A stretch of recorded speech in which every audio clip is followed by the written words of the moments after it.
Judge Julia Sebutinde, who Yes. is now the vice president, and she's going to be holding this for the next 3 years. The same way Uganda is holding the chairmanship for the Nana Light movement, and so is Judge Julia. What is your take on that? Well, some people are actually a bit unhappy. They think that this election also coincides with what happened a few weeks ago when she voted against all the measures that South Africa had suggested as regards the conflict in Gaza, between Israel and Gaza. And she voted against all of them. So most people were not happy. It left a bad taste in their mouths. And some think that because she made that decision, now she has been paid back by becoming vice president. But I say that is not actually the truth. Because if you have been following Justice Julia Sebutinde's record, you know that from way before she joined the International Court of Justice, she has been a non-nonsensical judge, and she always stands by what she believes to be true. She doesn't go with emotions. She goes with what the law says. And she did her job when she voted against South Africa. Now, other people also did their job. So we cannot say that what is true in the court of public opinion should be the truth in legal matters. So if you ask me, Uganda is winning big things, like you said, chairmanship of the Nana Alliance Summit, and now here we are. One of our own has become the vice president of the International Court of Justice. I say well in Justice Julia Sebutinde. And by the way, Jerome Paul, I've never mentioned, growing up, that's one of the women I always looked up to. So for me, kudos. Wow. And it's always good to wake up in the morning and you see that the woman you're looking up to is someone who is still making strides in her career. Yes. So that means your mentors, or let's say your role models, are still making it big, and you're shooting high for the stars. But Olive, you did mention something even before we went on air in regards to Tyler winning the Grammy Award. Yes. Something that has sparked up the online war between Nigerians and South Africa. And by the way, when you look at the xenophobia that normally takes place in South Africa, or the cases of xenophobia, one of which have always been sparking off from social media, and it is becoming worrying simply because even tonight, there is also a battle between Nigeria and South Africa in the African Cup of Nations. Let's talk about that Grammy Award, though. Well, Tyler won the Grammy Award. Now, this is a new category that was recently introduced for African Performance of the Year, and with her song Water, she won this award over Ira Star and other Nigerian stars that were in the same category as herself. Burna Boy had been nominated 4 times, but he walked away with 0 Grammy Award. Now, Nigerians are saying, okay, fine, South Africans won the Grammy. Now we are going to win where it matters, and they are calling on their egos to show South Africa how it is done tonight. Oh, well, we shall wait and see. Of course, you'll get all that action of the African Cup of Nations live here on your national broadcaster. Let me get to Chantal. Chantal, Tyler did win her Grammy at the age of 22. I don't know what you were doing at that age, but I wouldn't want to rush into that. Good morning, though. I can assure you, this day of February, you don't want to know what I was doing at 22. But good morning, dearest viewer. Thank you for joining us, and we're glad that you get to be part of the show every single day, Monday to Friday. Now, as for Tyler, I think I will choose to put it like this. We all carry our own kind of luck.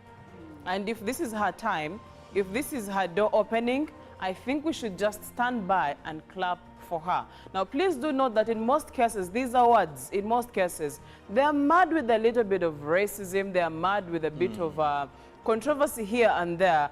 And also do note that some people are handed their Grammys backstage. So when you put all those factors into consideration, there is a whole lot of things to discuss this very morning. But in my opinion, congratulations to Tyler. She did the work, and the song really did go viral.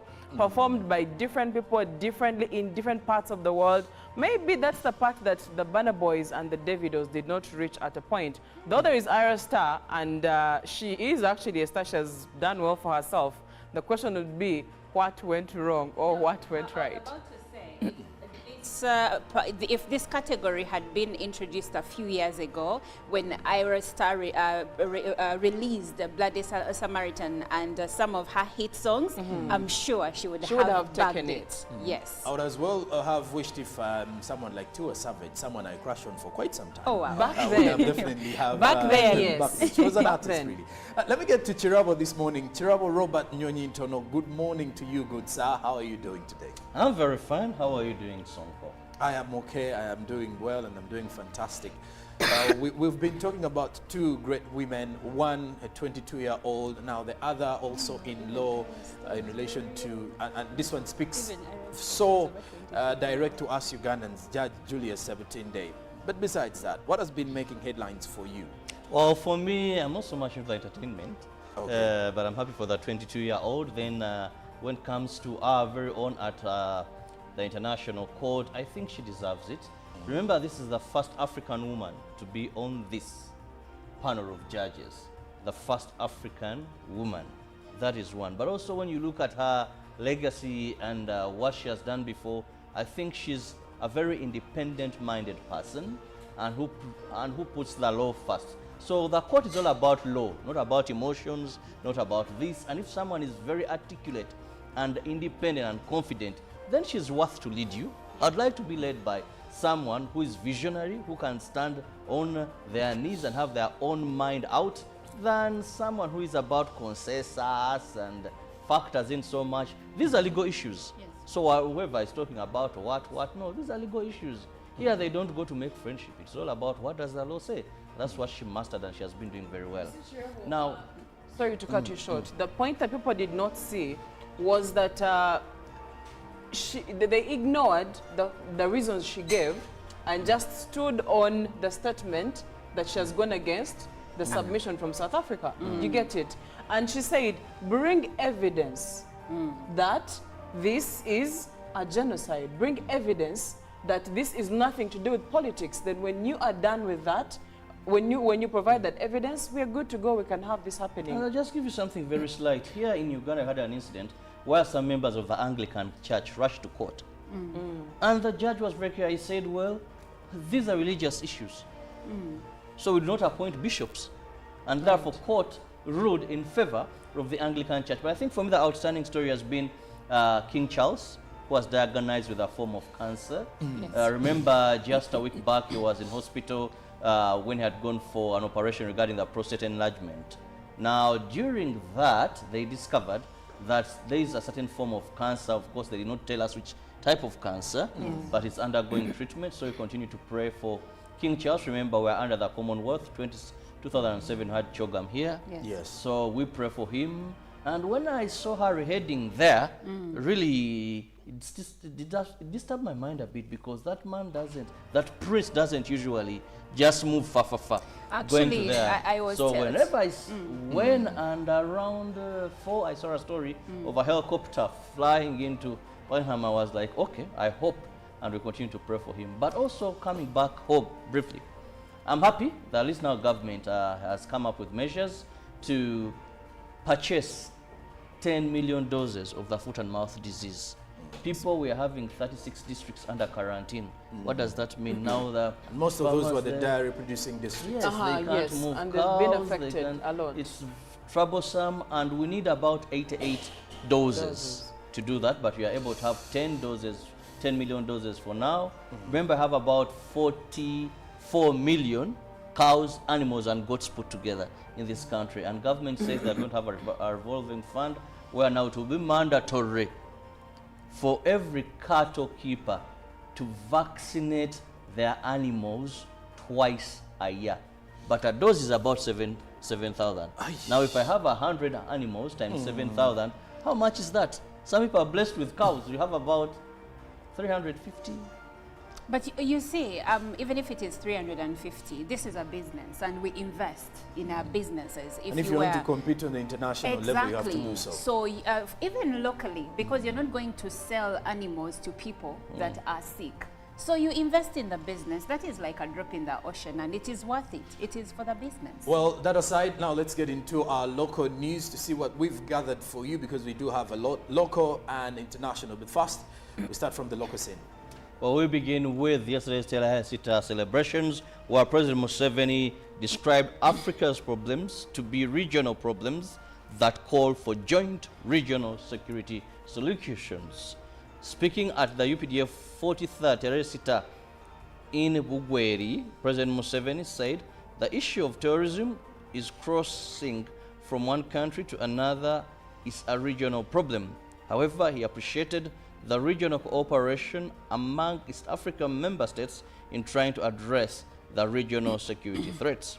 Museveni said while the installation of CCTV cameras has played a significant role in the fight against crime, there's some gaps that need to be addressed. He stressed that the introduction of digital number plates is another undertaking that will reduce criminality. Now, moving on, President Yoweri Museveni has assented to the Narcotics and Psychotropic Substances Control Act 2023, which, among others, allows the licensed farming and use of marijuana strictly for medical use. The bill was passed by Parliament in August 2023, setting harsh penalties for a swarm of crimes related to substances abuse. The Deputy Speaker of Parliament, Thomas Taiwa, has notified the House of 5 Acts of Parliament which have been assented to, including the Civil Aviation Amendment Act 2024, Judicature Amendment Act 2023, the Explosives Act 2023, and the Competition Act 2023. Moving on, 10 women representatives of newly created cities in Parliament and 12 municipal members of Parliament are bound to lose seats if the Constitutional Court that rules that the cities and municipalities they represent are unconstitutional. This follows a petition filed before the Constitutional Court challenging the existence of municipalities and cities which the petitioners allege are unconstitutional. The petition is filed by Henry Muguzi of Alliance for Finance Monitoring, Walezi wa Kitibwa Foundation, and Malgan Peter Gawaya against the Attorney General in the Constitutional Court in Kampala. Lawyer Gawaya Tegule said the petition is based under Article 1, 2, 8A, 59, 63, and 176, among other articles in the Constitution. The affected members of Parliament with the petition include 10 women representatives of newly created cities in Parliament and 12 municipal members of Parliament. And lastly, in our local news, the Democratic Party has asked government to remove fees charged for renewing Ugandan national IDs in order to make it accessible to all and erase any likelihood of locking out those who may not afford to raise the money. The acting DP spokesperson Ismail Kiria had told the media at the City House in Kampala. Democratic Party has questioned NIRA's plan for renewing national IDs. It wants to charge Ugandans as they renew the national IDs, yet it wants to borrow 370 billion Uganda shillings to fund the mass enrollment and renewal of the national IDs, he said. In the meantime, the manager public relations NIRA, Osborne Moshabe, refutes the allegations and says there are plans to amend the current provisions of the Act to enable Ugandans have their national IDs renewed at no cost. Relatedly, Democratic Party also wants government to introduce regulations that govern fees policy in Uganda to curb the growing habit of education institutions that charge exorbitant fees. Ismail Kiria says the unchecked powers of education institutions has left parents at the mercy of school proprietors. Well, that is it from our local scene. Let's head to the international one now to see what is making headlines across the borders of the country. Now, across different borders, Hamas says it has given response to a framework proposal for a new ceasefire in Gaza. The details of the deal set out by Israel, the US, Qatar and Egypt have not been released. It was earlier reported to include a 6-week truce when more Israeli hostages would be exchanged for Palestinian prisoners. Israel and the U.S. have both said they are reviewing Hamas's response. U.S. Secretary of State Antony Blinken, who is currently in the Middle East, said he would discuss Hamas's response with officials in Israel on Wednesday. While Mr. Blinken has given no indication of how the U.S. views the response, President Joe Biden described it as a little over the top, suggesting the Israeli leadership will not easily agree to what the group is asking. A senior Hamas official told the BBC the group had presented a positive vision in response to the framework, but had asked for some amendments relating to the rebuilding of Gaza, the return of its residents to their homes, and provisions for those who had been displaced. The official said Hamas had also asked for changes relating to the treatment of those injured, including their return home and transfer to hospitals abroad. Moving on, King Charles has been pictured for the first time since his cancer diagnosis was made public after the Duke of Sussex arrived in the UK to visit him. The King and Queen were pictured in a car leaving Clarence House in London and are now at Sandringham in Norfolk. Prince Harry arrived in London after an overnight flight from the US. Buckingham Palace announced on Monday that King 75 had been diagnosed with a form of cancer and would step back from public duties for treatment. The palace has disclosed few details about the King's diagnosis, other than to confirm it was discovered during a recent procedure to treat an enlarged prostate. Both of his sons were informed about the diagnosis before the announcement. The King and Queen smiled and waved as they left Clarence House, their home in London, on Tuesday. Charles and Prince Harry met for around 45 minutes before the King left for his flight to Sandringham. The Duchess of Sussex is expected to remain in the US, where the couple live with their 2 young children. Now, coming back to Africa, a cult leader in Kenya has been charged with murder after more than 400 bodies were found buried in shallow graves in a remote forest in the east of the country. Survivors and victims' families have said Paul Mackenzie urged followers to fast in order to go see Jesus. He and 29 others pleaded not guilty in a court in the coastal town of Malindi. Mackenzie has already been charged with committing acts of terror, child cruelty, and torture, which he denied. Police and prosecutors allege that apart from starvation, some victims may have been strangled, suffocated, or beaten to death using blunt objects. The 30 accused have been charged with murdering 191 people. And I am still scared of him, one survivor told the BBC when asked what she would say to Mackenzie if she ever met him.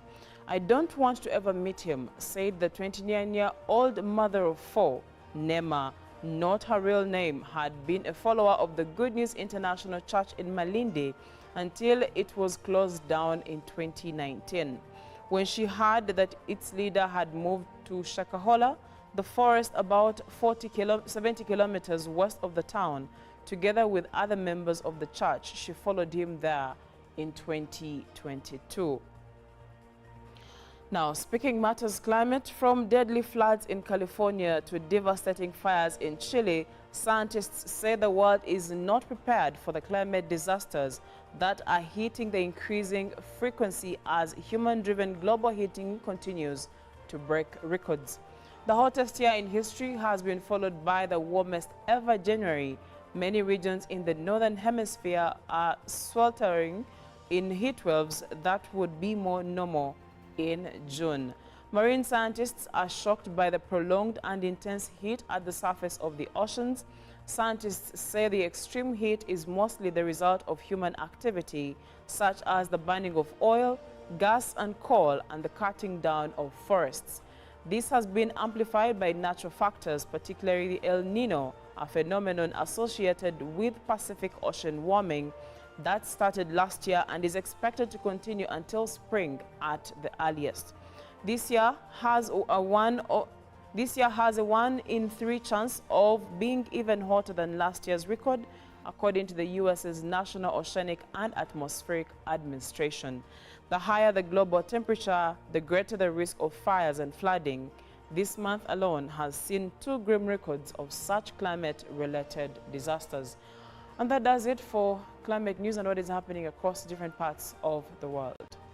Well, now it is time for us to check in with what is making headlines at the top of the papers. But we start from the local papers with the New Vision highlighting President orders probe on true ownership of Njeru Stock Farm.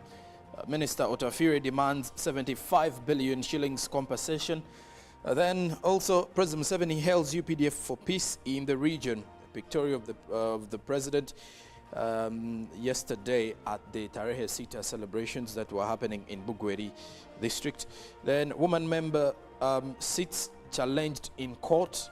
Read about that in today's New Vision. Then in the Toto magazine, read more about how you can prepare your children for first term. Police to recruit 2,500. So read about it and see how you can apply for those particular posts. Then Mulago series, reporter escapes being used for research. As Karuma last unit connected to the grid. That is with the New Vision. Now the Daily Monitor, school fees crisis hits parents hard. Troubling signs, countrywide low turnout of learners largely blame the parents' failure to raise school fees, including additional functional fees and requirements. A story of that is on page 4 to 5. Then anger as Uganda Wildlife Authority increases gorilla tracking permits. That is what the Daily Monitor is highlighting. Also in the other news, the Daily Monitor highlights parents lose millions in Senior One entry scam. Then in homes, you can read about Chosimire's rise to Uganda's architectural pinnacle. Then also, state formally takes over Bitature fraud case as more than 1,000 failed law development center exams, according to a report. As in the other news, how appetite for bushmeat is wiping out wildlife in Westlife. Then a pictorial of the Army Day. President Museveni discourages small-scale sugar plantations. Then in Kenya, the Daily Nation is highlighting taking on Raila, power struggle. The functional wars within the opposition coalition linked to 2027 polls. Read about that in the Daily Nation. Then deadlock as governors demand 59 billion Kenyan shillings more for counties. As teachers to snub TSC forum on new controversial bill. That is what the Daily Nation is highlighting. Lastly, from our press review, the Citizen newspaper in Tanzania, shift focus to natural gas. Band tells government. Then also Kalikawe calls for investment to unlock tourism in the that is in the rising woman perspective.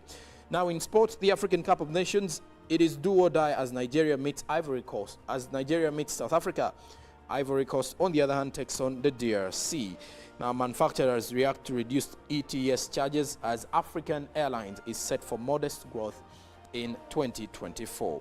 Well, that is something that you can have and see from our press review this morning.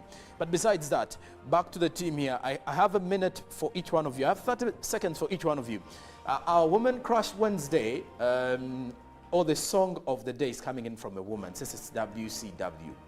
But yesterday as she was launching her concert, that is the Melodies of Love concert, Rema Namakula, there was something that sparked up the public criticism over the nature of journalists that we are raising, especially in the entertainment sector, regarding the type of questions that they ask. Yes. That are rather too personal at times, and one may wonder how they are connected to someone's musical career. Let me start with Chantal. What is your take on that? Have you ever heard of a story of a news producer, not a producer? Mm-hmm. Okay, say the chief of the newsroom actually asking when he's called, there has been an accident. The first question they ask is how many have died, because that's what makes the news. Yeah. Okay, let me get to Monica. One of the other controversial questions that many of the journalists yesterday, or what could call not journalists, maybe bloggers, was someone asking about the body type of a musician, and also asking about how her husband is doing and how they live their day. on a day she's launching her concert. What is your take on that? You see, Jerome Paul, I will actually go gender here. You never hear such questions being asked of male artists. For instance, Baby Cool will not be launching, having a presser for his upcoming concert, and everyone is asking him about Zuena, his wife. No one will do that respectfully. Why is it that these unbecoming questions are being, given or asked of female artists? I think journalists and bloggers need to go back to the round table and actually start asking the questions that matter. Someone has a presser. Ask questions in that line. You may want a little bit of controversy here and there, but honestly, these people have been married for years. Do we really still need to know about her husband? Well, do we really have to? Tira, let me get your take on the same. When you look at how the media is shaped currently, many are only looking for the views and maybe reactions on social media. In just 30 seconds, where do you see the media industry going with such kind of questions? Well, it's facing a very big challenge at this time, also with the coming in of bloggers. When you look at that presser, most of them were not journalists, they were bloggers. And the entertainment industry in Uganda is now thriving so much on bloggers than actually journalists. If a person can have a show and they have not advertised on any traditional media, but they're using TikTok and other platforms, and he has a full, where Alien had his concert, what is that called? Full around Entebbe Road, Freedom City, you know? So the entertainment industry has chosen to have the unprofessional sell them. Okay. So at the end of the day, you reap what you sow, because they are leaving out professional journalists. Now they have to go back to the real people that do the right work. And well, Woman Crush Wednesday song of the day is coming in from Rema Namakula. The title of this one is called Banyabo. To all of the Banyabo out there, this one is for you. Good morning.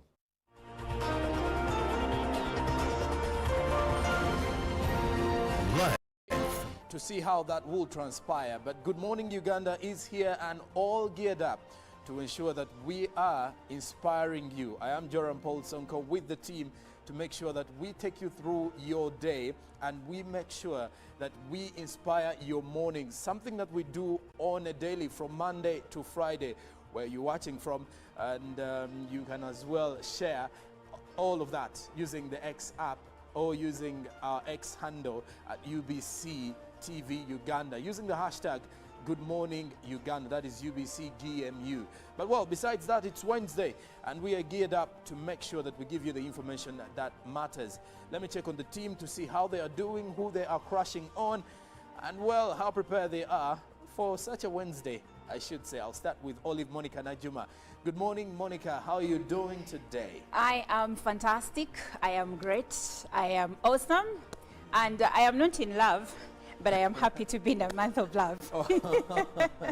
Amazing times indeed. I've mentioned something very critical in relation to our own Judge Julia Sebutinde, who is now the vice president, and she's going to be holding this for the next 3 years. The same way Uganda is holding the chairmanship for the Nana Light movement, and so is Judge Julia. What is your take on that?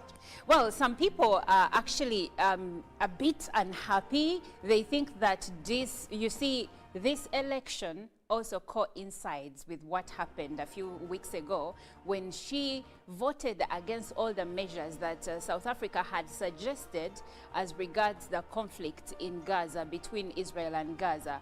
And she voted against all of them. So most people were not happy. It left a bad taste in their mouths. And some think that because she made that decision, now she has been paid back by becoming vice president. But I say that is not actually the truth. Because if you have been following Justice Julia Sebutinde's record, you know that from way before she joined the International Court of Justice, she has been a no-nonsensical judge, and she always stands by what she believes to be true. She doesn't go with emotions. She goes with what the law says. And she did her job when she voted against South Africa. Now, other people also did their job. So we cannot say that what is true in the court of public opinion should be the truth in legal matters. So if you ask me, Uganda is winning big things, like you said, chairmanship of the Non-Aligned Summit, and now here we are. One of our own has become the vice president of the International Court of Justice. I say, well in, Justice Julius Ebutinde. And by the way, Jerome Paul, I've never mentioned, growing up, that's one of the women I always looked up to. So for me, kudos. Wow. And it's always good to wake up in the morning and you see that the woman you're looking up to is someone who is still making strides in her career. Yes. So that means your mentors, or let's say your role models, are still making it big and you're shooting high for the stars. But Olive, you did mention something even before we went on air in regards to Tyler winning the Grammy Award. Yes. Something that has sparked up the online war between Nigerians and South Africa. And by the way, when you look at the xenophobia that normally takes place in South Africa, or the cases of xenophobia, one of which have always been sparking off from social media, and it is becoming worrying simply because even tonight, there is also a battle between Nigeria and South Africa in the African Cup of Nations. Let's talk about that Grammy Award, though. Well, Tyler won the Grammy Award. Now, this is a new category that was recently introduced for African Performance of the Year. And with her song, Water, she won this award over Ira Star and other Nigerian stars that were in the same category as herself. Burna Boy. This is Studios in Kampala. This is Good Morning Uganda. Pick of the day on UBC. Every Wednesday, 10 p.m. on your public broadcaster.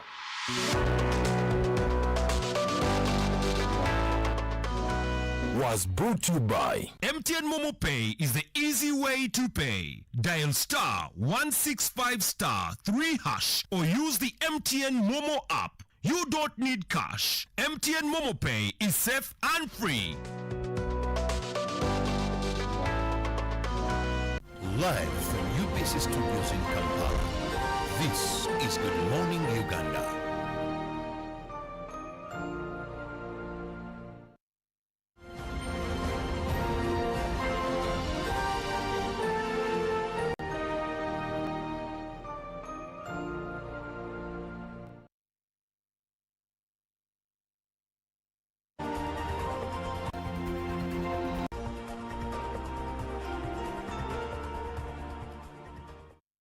Well, 5 of 7 o'clock, good morning and welcome along to our newsreel discussion here on Good Morning Uganda. Just a few weeks, or I should say just 2 weeks back, when the PLE results were released, many parents all over the country were jubilating following the good performance of some of their students or pupils at the time.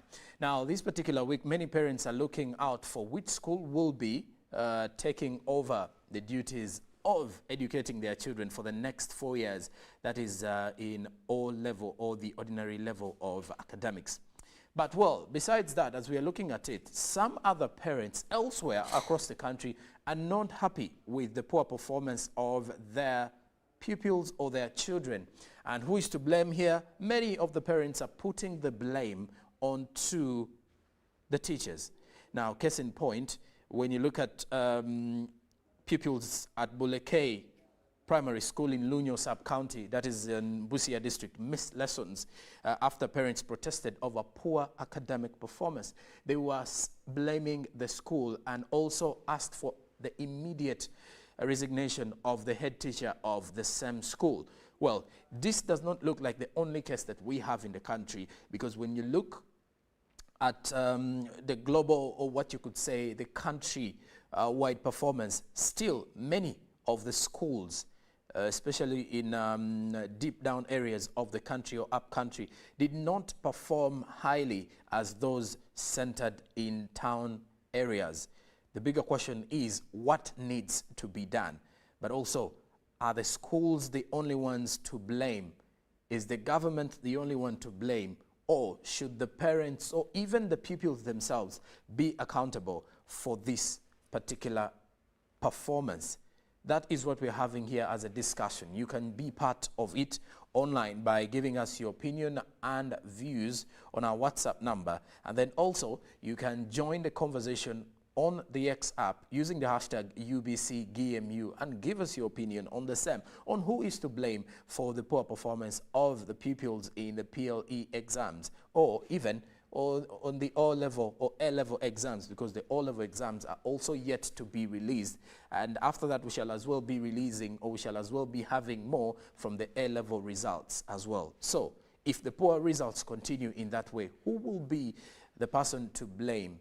And well, who is the person who is actually being praised once the students perform well? That and more is what we are discussing here. I do have Olive Monica Najuma and Chantal Olive Akandenda with me as we have this discussion. Well, Olive, I'll start with you. Olive Monica, rather. I'll start with you. When you look at the parents protesting and seeking for the resignation of the head teacher, are we looking at the bigger picture?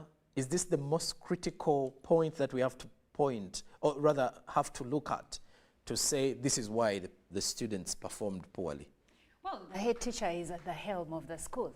The head He's the teacher driver. runs the Okay. school. He is the in charge. If it was a hospital, he would be the pretendant of the hospital. And every time there is a problem in a hospital, the first question is usually, who is in charge of this hospital? Now, going back to schools, if the government has first of all entrusted you with the role of leading one of its schools, and then it is said that around 2019 in this school, they had kids that were performing really well. Now, just a few years down the road, we have how do you register 38 pupils and the best gets 36 aggregates? Was it 36 aggregates? 28. 28, and then others are in It's grade actually 3. 26, 28, 38 ungraded. Exactly. How do you even explain that? And also there are further allegations that the headmaster has actually been taking the pupils to work in his garden. Make that make sense. Okay. You send your children to school, and this is, by the way, common with some schools, even some church schools, and I don't mean to get myself into any trouble, but I've been to a church school before where, of course, they will call it maybe agricultural, a part of your studies, but you'll find children working in these gardens for more hours than they spend in the classrooms. First of all, children that are supposed to be at school studying, they have no business in being in someone's personal garden. None whatsoever. But also, Monday was reporting day for all schools in the country, and this headmaster was not at school. Does that sound like someone that has the best interests of the parents and their children at heart? So now, going back to your question, is this where the pivot of the problem is? Yes, it is. Okay. You have to first hold someone accountable. Firing the headmaster is one of them, but also now government comes in. We have to look at who is supervising the headmaster that is supposed to lead the school. And when this performance has been deteriorating, what has been done in the past to ensure that at least the years that come forth, performance is better? You have, because now here the complaint cannot be numbers. There were few pupils that were registered. If let's say the school had, let's say, maybe 200 pupils or even 100, and probably they didn't have enough teachers, we would say that. But even when you don't have so many teachers, you can't fail to ensure that pupils that maybe between 30 and 40 pass, at least get a few first grades. Well, Get something. well, But also, in as much as I would like to hold the government accountable when it comes to supervision and providing maybe the requirements that are needed, are they paying the teachers in time? Are they giving what are parents supposed to provide? Scholastic materials, who gives these? Is it the government? Is it the parents? Because even the parents have a role to play. You'll find that some of them are complaining that their children failed, yet even them have been sending the children to school maybe a couple of times in a month. All of this collectively contribute to the final performance of pupils. well, and Olive Monica does raise a pertinent concern, but also when you look at it from what she has raised in regards to the fact that the head teacher is always the person they have to look at because he is the driver. It's more like a football team. When the team is not performing well, the very first person to be sacked is the head coach Yes. or the manager, simply because he is the one giving the directions. Would you have a different opinion from that, Monica? Chantal? Olive Chantal. You know, both of you are olives. Let me get with Chantal Olive. I think it would be one of the things to look at when you are considering solutions to employ to make sure that you achieve results from this place. We may not be in position to ignore the other factors that contribute to the failure of the school entirely, but you know, when you follow the pattern and the trend, they will tell you that from the time this gentleman was deployed in 2019, this school, which was one of the best schools in the district in terms of performance, and it was steadily going down, yes, declining in terms of performance. And this is the point where we say, probably that's where the problem is. Let's start with that. I mean, if I entered the house and the house is disorganized, who is supposed to be making sure the house is organized and clean? It's supposed to be the wife of the home or the home manager. So if that person is in the house and they're not playing their role, definitely they have to be made accountable for what is not going right. So in this case, that would be a starting point. Well, and when we start from there, we will know after that, what kinds of people are we deploying? Are they even passionate about what they are doing? That's when you go now into the detail of how do we choose who to deploy, where, and what qualifications do they also hold to enable them perform in the roles they're being given. What I know for sure is that it takes time and experience for someone to even be given the responsibility of being a headmaster in any school, at least by government. So if if the government deployed this person, probably in the past, he had exhibited, you know, confidence, or he had exhibited, what's the word? He had made it possible for those that were supervising him to believe that he was actually efficient. Now, what happened when he went to this school? I think it goes back to the entitlement some government workers have. They think at some point they've made it. Okay. So I am here, I wanted to be a headmaster, I have got it, there is no one, I'm answerable to none apart from God. I feel like this is the kind of attitude, because how do you find a school the best performing and you reduce it to kids being ungraded? And the mere fact that she wasn't available on day one. And of reporting fast up. That's why I told you what category was used to even select him and put him in that position. Yeah. He's even passionate, because you see, like I usually say this, for professions like medicine, professions like teaching, those are professions driven by passion. Well, you have a passion to educate, you have a passion to save lives. That is the primary. But let's look at what kills the passion, because I want to believe when he joined, the school was performing. He probably had the passion. Okay, please do remember that sometimes at a particular point in our system, whenever you would fail at Form 4, they would tell you, go. That's what I teaching. And when you mention passion, into it. Yeah, and when you mention passion, that's where I was going to come in. And I'm like, yes, there are people that are passionate about teaching, especially for me. The people I respect so much in the teaching fraternity are the people that handle our babies. From, you know, the 2-year, 3-year-olds, those children are a handful.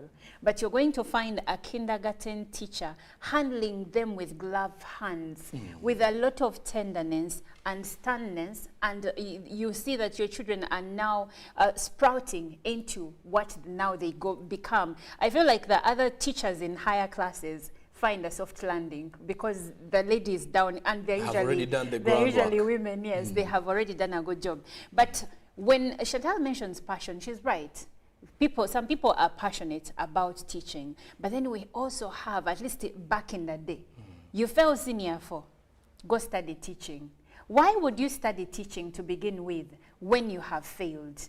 And I like that government has moved to have all teachers that have diplomas upgrade and get degrees, and it has even gone forward to say that they will actually contribute to their education and have given them a few number of years within which they are supposed to upgrade and become better. So what kills the passion? There are many factors. You could find that probably he was passionate and that's how he got the job. And then when he reached there, maybe salaries are not posted in time. Let's face it. We've had many cases from different sectors, public service, where people do not get their salaries in time sometimes. Or the pay, how much are they earning? You hear the needs I had or the responsibilities I had when I graduated in 2011 have changed. and not that same responsibilities I have And today. when the salary cap is still the same. Exactly, and you'll find that for most people the salary cap remains the same. And so what happens, people start thinking of alternative ways to make money. Remember, the COVID-19 pandemic also hurt teachers deeply because they did not earn a living for the most part. Though government workers were earning, government teachers were earning, but still they now went into the mindset of side hustles. Okay. So now the side hustles are affecting the time they have to spend in class, in office, running government schools. And what do we have? Our children failing. Chantal, let's also look at it in this way.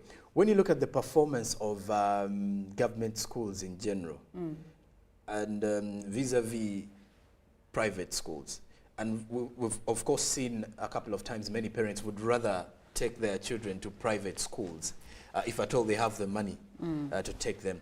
Where is the issue? Where is the problem?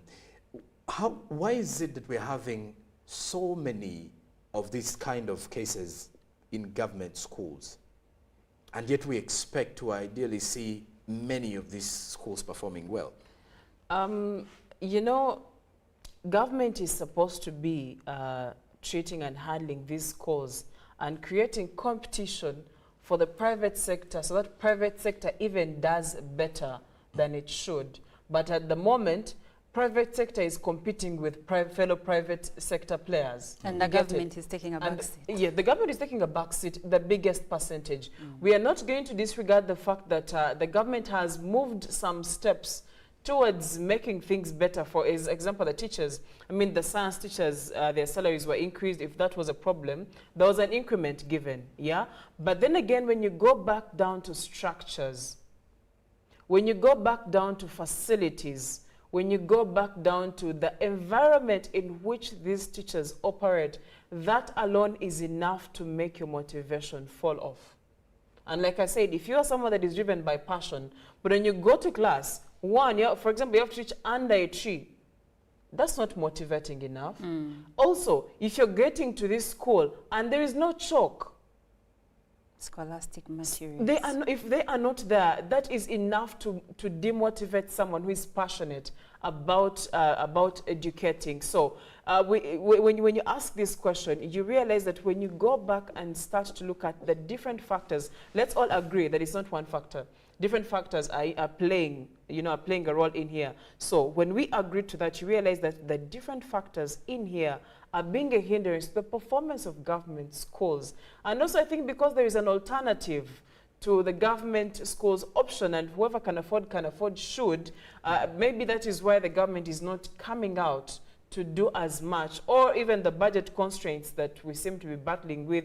I'm trying to think of a very good reason that we should be having for our education, for our especially on the public side, our education system and our education in general being the way it is.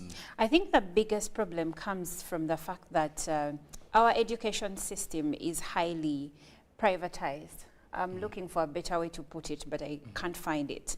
Like Chantal said, it is the private sector competing against private sector, especially when it comes to primary schools. Yet, government schools actually have the most pupils. Yes. For instance, of the 749,254 pupils that sat for P7 last year, 1,602 were from UPE That's schools. 66.9%. Exactly. We're from UPE schools. So it means more of our learners in this country are in government schools or government-aided schools. Why are they failing? It could be that in as much as we see that just 200,000 of them, which is about 34%, are in private schools, maybe this is the representation of the few Ugandans that can afford Who are in that. position, yes. Exactly. So where does that leave the other learners? I think someone is not paying enough attention to this part of the education sector, especially in primary school. It is really terrible. We should not have learners failing P7. By the way, we should not have people failing P7.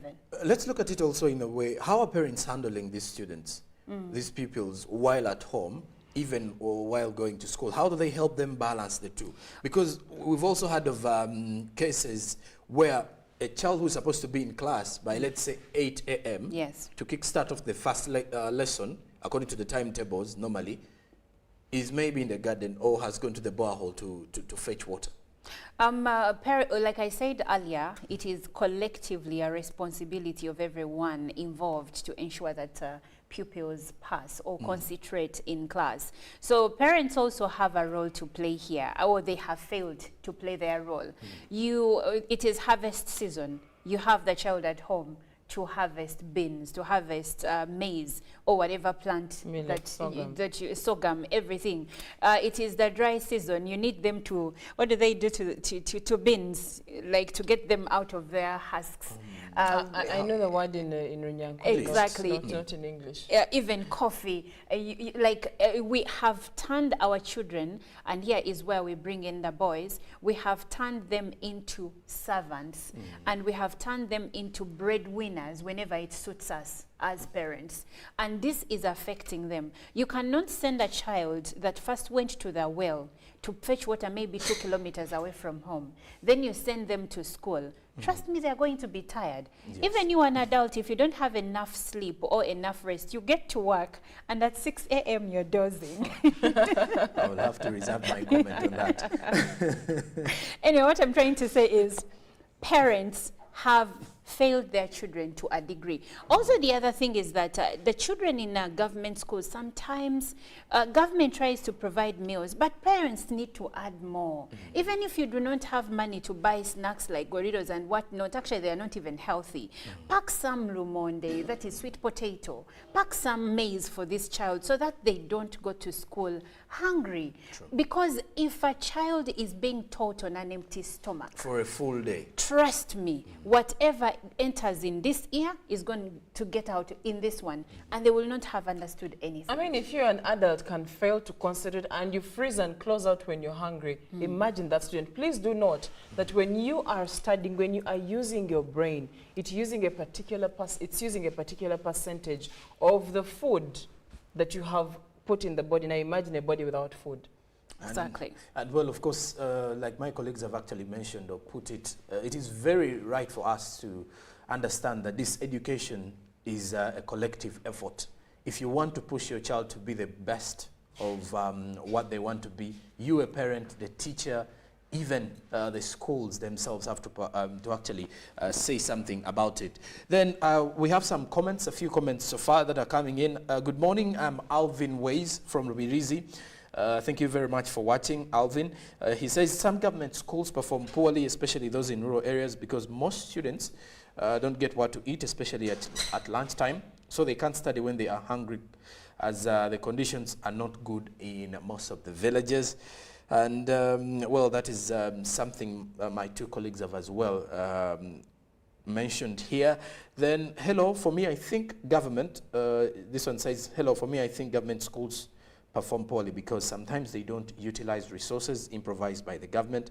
More to the government, teachers rarely attend to the learners. This is Rina Helen. You didn't mention where you're watching from, but thank you very much. She does raise something here where she says that they don't utilize the resources provided by government. And we need to look at the resources, which resources yes, I wanted to know.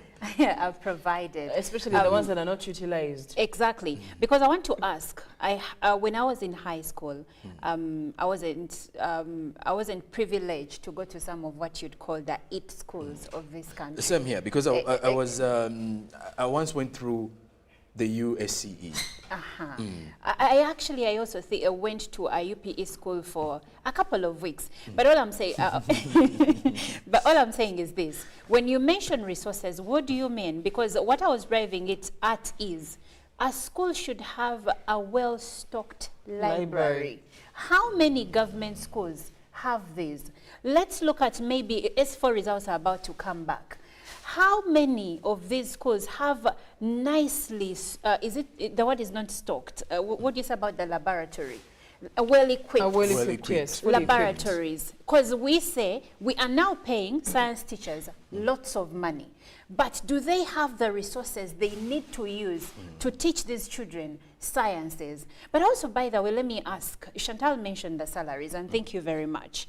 But when you pay one teacher 4 million or 3 million, and you have a teacher that is still earning 500,000, 600,000, and they're teaching these same students for the same hours, do you really see, when you go back to the passion question you asked earlier, do you see this person being passionate about their job anymore? Will they really give their all? Definitely, there is a reason for someone to be demotivated, and that at that particular point, please do note that if you're working for government, you're also looking at, let me put it in Uganda, government is no kufako, in a way. So if you are doing that, you don't expect to be earning the millions that maybe some private school teachers earn, but there has to be like a bare minimum that you can work with. And also the unfairness that comes with one side being given priority and the other not. Are you trying to say that the arts teachers or even the arts section is not important to the country? But we all do know that the two work hand in hand. Well, the two work hand in hand, and at least in their formative years, you'll find, I remember when I was in primary school, my teacher for science was also my teacher for English. You get? So at some point, and these are all basics, when you go to find a job after university, they want a credit in mathematics and a credit in English. But the mathematics teacher is earning 3-4 million, and the English teacher, the teacher of English, is earning 600,000. Well, the arts teachers were always have been always asking government to also give them this increment. However, even the science teachers are yet to receive it. So they did. Not so, all of them, maybe. not all of them. But you know, there's also an element here. Some of a viewer here says the direct supervisor to the head teachers is the district education officer. Yes. Whereas the appointment of the head teachers is not done by the DEO, who knows the performance of the teachers. Actually, the appointment of head teachers is not transparent, hence having many with bad records being appointed. This is Oputo George from Tororo. He's raising a very serious issue here, saying that if the supervisor of the head teachers is the DEO, whereas the appointment of the head teachers is not the DEO, then that means he's not supervising someone he has a good record of. Well, someone else says that some schools set a standard amount to pay, then they add requirements, and among the basic requirements, they include posho and bins. I think that is more of a private school at times. I don't know. Because for government schools, actually, parents are paying some more, because teachers, headmasters from government schools or government-aided schools have been of the argument that parents need to pay a little bit of more money so that they can be able to add to the meals they give to their children. And you know, we had that conversation, and I mean, you can't expect to be receiving all through. If they are saying add something or put something little to, you know, to the school, so that your child can have a better environment, I think it should be something to be considered. But let's talk about let's talk about maybe government needs to consider the partnerships are already there, but they need to be more practical and need to have more structure and need to be more deliberate with what they intend to achieve. Where we do have the public-private partnerships that will enable the involvement of both the public and private sector to be able to achieve results in this case. Well, there is a viewer in Bali, Isaac Lulaba, who says, "Good morning, friends. Also consider the changing trends, like the overuse of TVs, phones, etc. by learners, which are distractions to them. They grossly affect their concentration on academics these days too." I think this is also, it may not be going to the entire country, but it's also an issue as to why we have deteriorating performance. Sorry, Chantal. I am a parent, and my children use gadgets, okay? But here is the thing. under supervision. I have seen my son learn things online that I would never have taught him. I have seen my son help me navigate certain things, even in my car, because of he the has exposure he has to the internet. Maybe where problems come from is how much time are these children spending on the gadgets, and what on are television, they on television, leisure time, and how what they are balance. they watching? How much screen time do you give your children? Because in my house, we have hours where you cannot touch any gadget, and we have hours where your gadget automatically No, in locks you situations out. where the parent is not at home. Like, for instance, during school time, my children are not allowed to use gadgets. Oh, I would like to remind you the biggest In a minute. percentage, as I conclude, the biggest percentage of people who are failing, students and people who are failing, are not people who are privileged enough even have gadgets. access to the internet. Think about that. yes. And why are we demonizing the internet? Isn't it where the sciences that we want to study? I mean, the world has gone STEM. That is science, technology, engineering, and mathematics. This is where we are. Look at Mark Zuckerberg being one of the richest men in the world. Look at Elon Musk. Internet, technology. We cannot demonize Yes. technology, but we need to supervise. Well, lastly, from a few comments, Atwine Esther from Barara says parents are less responsive for their children, like providing food and books. I didn't know what she meant with that, but thank you for watching. Then Bwambale Enos in Kasanda district says excelling in class is a collective effort for both parents, the teachers, learners, and the entire public under the total supervision of government. Nobody to blame here. Firing a head teacher isn't a solution. First of all, you can't force a donkey to drink water. Oh, wow. And then, good morning, UBC. I'm Afema Aldo from Arua City. Most of the head teachers are relaxed about advising their staff, especially in rural areas, due to poor living conditions, where most teachers are engaged in other survival activities like border board and digging during the rainy season. Well, thank you very much for all your views and opinions. Then lastly, thank you, UBC. About 3 years ago, I made a donation of textbooks for lower and upper primary schools to my village school in Hoima. It's unfortunate that the school has not registered any convincing results. I do think the teachers are the problem, Edward in Entebbe, but well, continue doing that good Samaritan work, really. With time, the changes will be seen. And to all of you who have been sharing your views and opinions, thank you very much. Keep them coming as the conversation does continue online. Stick around though. Good Morning Uganda does continue. Coming up is the GMU Tourism Express. Good morning.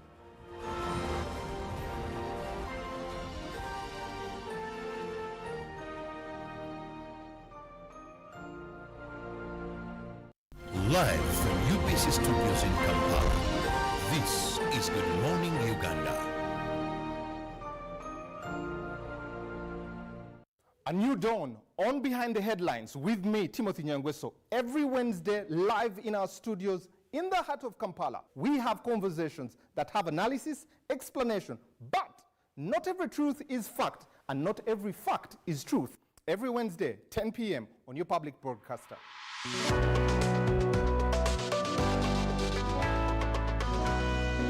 on your public broadcaster, UBC, inspiring Uganda. Junko. Yo. Wachiko. Check the shopping man. What's your secret? Uganda wange, haven't you heard of the parish development model PDM? Yes, I did, but I thought it was just a talk. No, Sewatia. It is real. I and a few friends together formed a circle, accessed money from the PDM, invested in a portrait project, and now things are moving. Junko. I thought I was one of your friends. You are, But you left me behind. I didn't leave you in poverty. What you do, just visit your LC2 chairperson and your parish chief, and start the process of economic transformation. Just like that. The parish development model is an initiative from the government of Uganda through the Ministry of Local Government, designed to transform all lives of Ugandans for the better. PDM, my parish, my development, my life. This weekend on UBC. The word in my mind is testosterone. A man who is overflowing with testosterone, the hormone.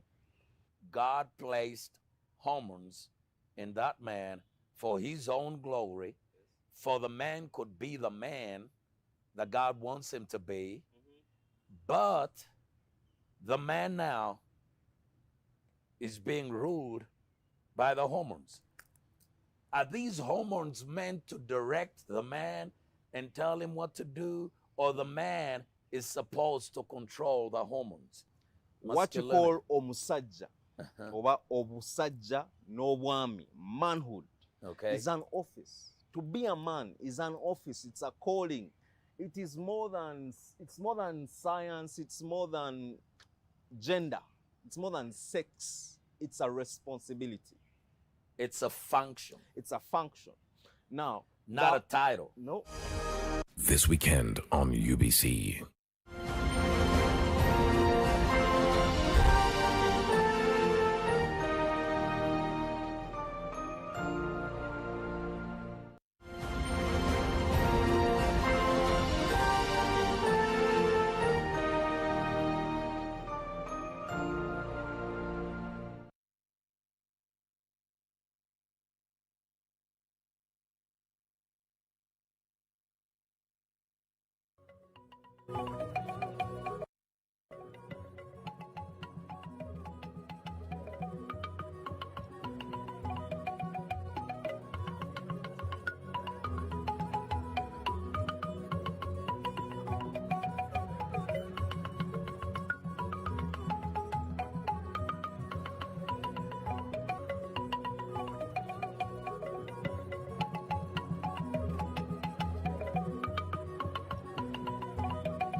Well, I'm back here to give you more from the business updates this morning. Good morning and thank you for sticking around. We start off with the central bank in Uganda, as the Bank of Uganda has revealed that inflation rose slightly in January 2024 to 2.8%. That is up from 2.6% in December 2023. This is in line with the December 2023 projections that were made by the same. And core inflation rose to 2.4% from 2.3% in December. And then 23 other when you look at December 23rd, other goods inflation rose to 1.3% from 1.2%. Then services inflation also increased to 3.9% from 3.7%. Well, the central bank does note that the Uganda shilling depreciated against the US dollar by 0.6% month on month and 1.6% quarter on quarter.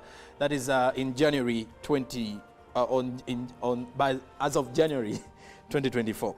Now, compared to an appreciation of 0.04% and a depreciation of 2% respectively in December 2023, and on ground you can easily notice that the inflation is rising. Well, the GDP growth, according to the Bank of Uganda, is the GDP growth for quarter one of the financial year 2023-2024 was 5.3%. That was as recorded last year, down from a revised 5.4% in the previous quarter, despite the revisions of the growth in the financial year 2022-2023, which came to an end on June 30th, last year, and that remained unchanged at 5.2%. Well, besides the inflation rising, by the way, you get to realize that as the year is kicking off, we all start the year with lots of hope that we will be able to maneuver through. But when you look at the economic hardships that some of the people in the country are facing, in a situation like what we had in our press review earlier on this morning, you get to realize that some of the parents have failed or are finding it hard to take their children back for first term simply because they cannot meet some of the requirements or a specific percentage of the school fees they are meant to clear before their children get back to school.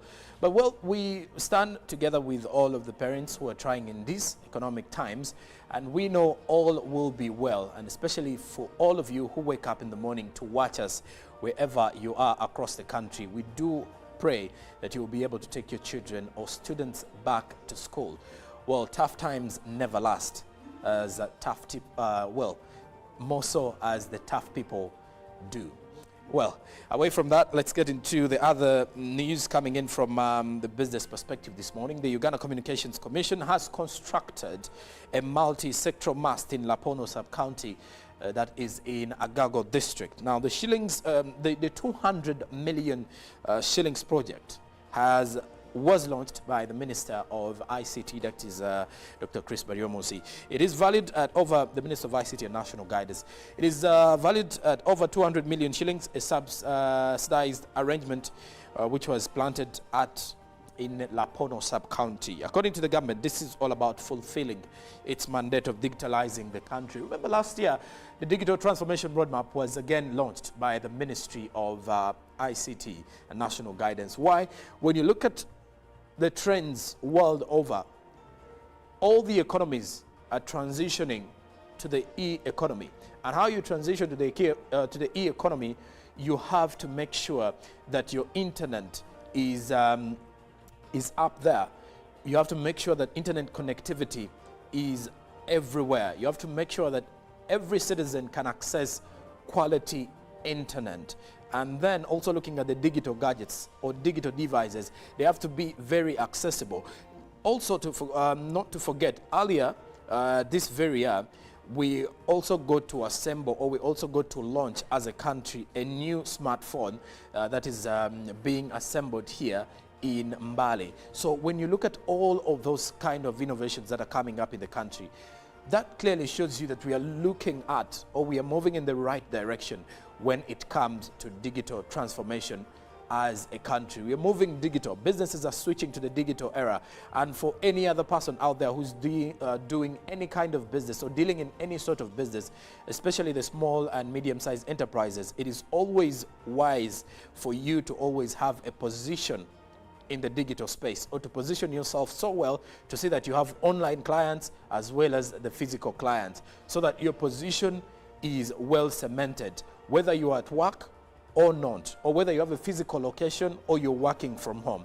That is where you see the government trying to make sure that internet connectivity is no longer a dream, but rather a reality. Now, for the Executive Director of the Uganda Communications Commission, Nyombi Thembo, came on and urged the communities to utilize the facility.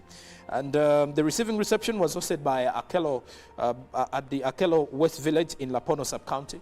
And this development brings excitement to the communities within the sub-county. Although it's a celebration among communities of Agago district, the good news is that the government is not turning back when it comes to the promise of having more of this sort of facilities across the country. This noble event was witnessed by service providers, the Uganda Communications Commission, and then various officials from the ministry, and well, the local leaders in the region. Away from the mass celebrations and launch, the sub-region further acknowledges government's effort in restoring peace, which has been the improvement in all sectors. And speaking of the peace, yesterday, the 43rd Tarehe Sita celebrations were also focusing on the same, because the president did highlight that he thanks the Ugandans who were able to receive the NRM or the NRA then, as they were trying to liberate the country, which then was liberated in 1986. And the peace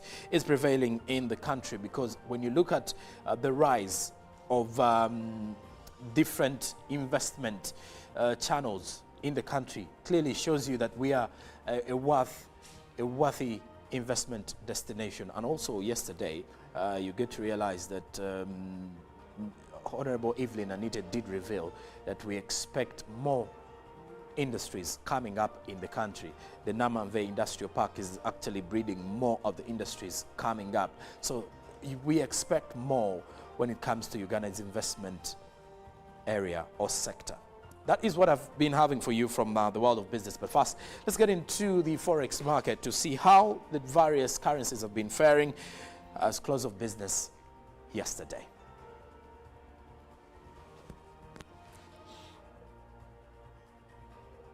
Well, the US dollar was buying at 3,818.25 while selling at 3,828.25. That was at opening time. Closing time saw it buying at 3,819.08 while selling at 3,829.08. The Great Britain pound was buying at 4,792.56 while selling at 4,805.11. Then the euro was buying at 4,105.51 while selling at 4,116.26. And then the Kenyan shilling was buying at 23.79 while selling at 23.85 shillings. Then the Tanzanian shillings was buying at 1.50 shillings while selling at 1.50 shillings. The South African rand was buying at 200.74 shillings while selling at 201.26 shillings. And well, and that is it from the world of business. And to all the viewers coming in live from Jinja, many thanks for being part of the show this morning. But stick around though. Coming up is the traffic updates with Olive Monica Najuma.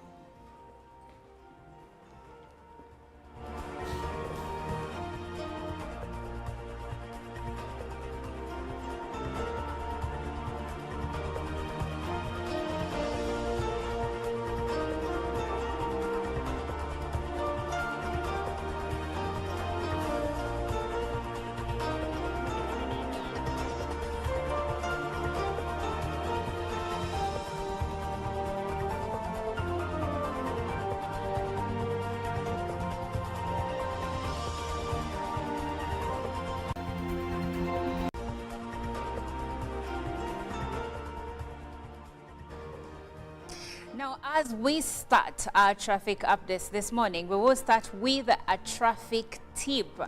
Did you know that leaving your home even 15 minutes earlier or later can actually decrease your chances of being stuck in traffic. What do I mean? If let's say you're supposed to leave home at 7, leaving at 6:45 could actually save you some good time out of a traffic jam in the morning, and leaving maybe 15 minutes later, that is in the evening, but that depends. When is the rush hour in your area? If traffic jam by 8 is intense, then leaving at 8:15 may not be really helpful. You may have to stay maybe in office for some time, so that by the time it is down, maybe 9:30, now you can hit the road and go home. But in the morning, every minute counts. Have you ever noticed that in the morning, if you take so long, or even leave home 2 minutes later than the time you usually leave, you might find yourself facing some traffic that you don't usually face. So every minute counts, especially for you in the morning, and that's why we are here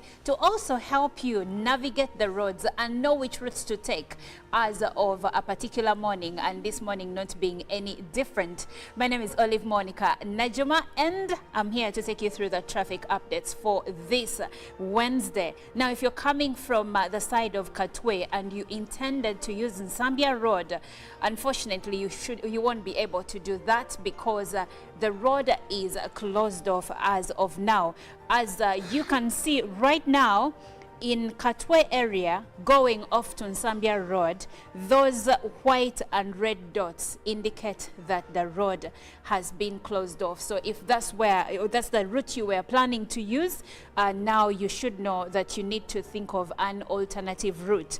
And it goes on for a bit of time, even to the area that has Wumeme. All of this area is still closed off. So for the people coming in from Katwe side and people coming in from Nsambia side around Rena Mall, you're going to experience a blockage in this place. So if you haven't yet hit the road, this is the time now when you change a direction and use alternate routes to get to town.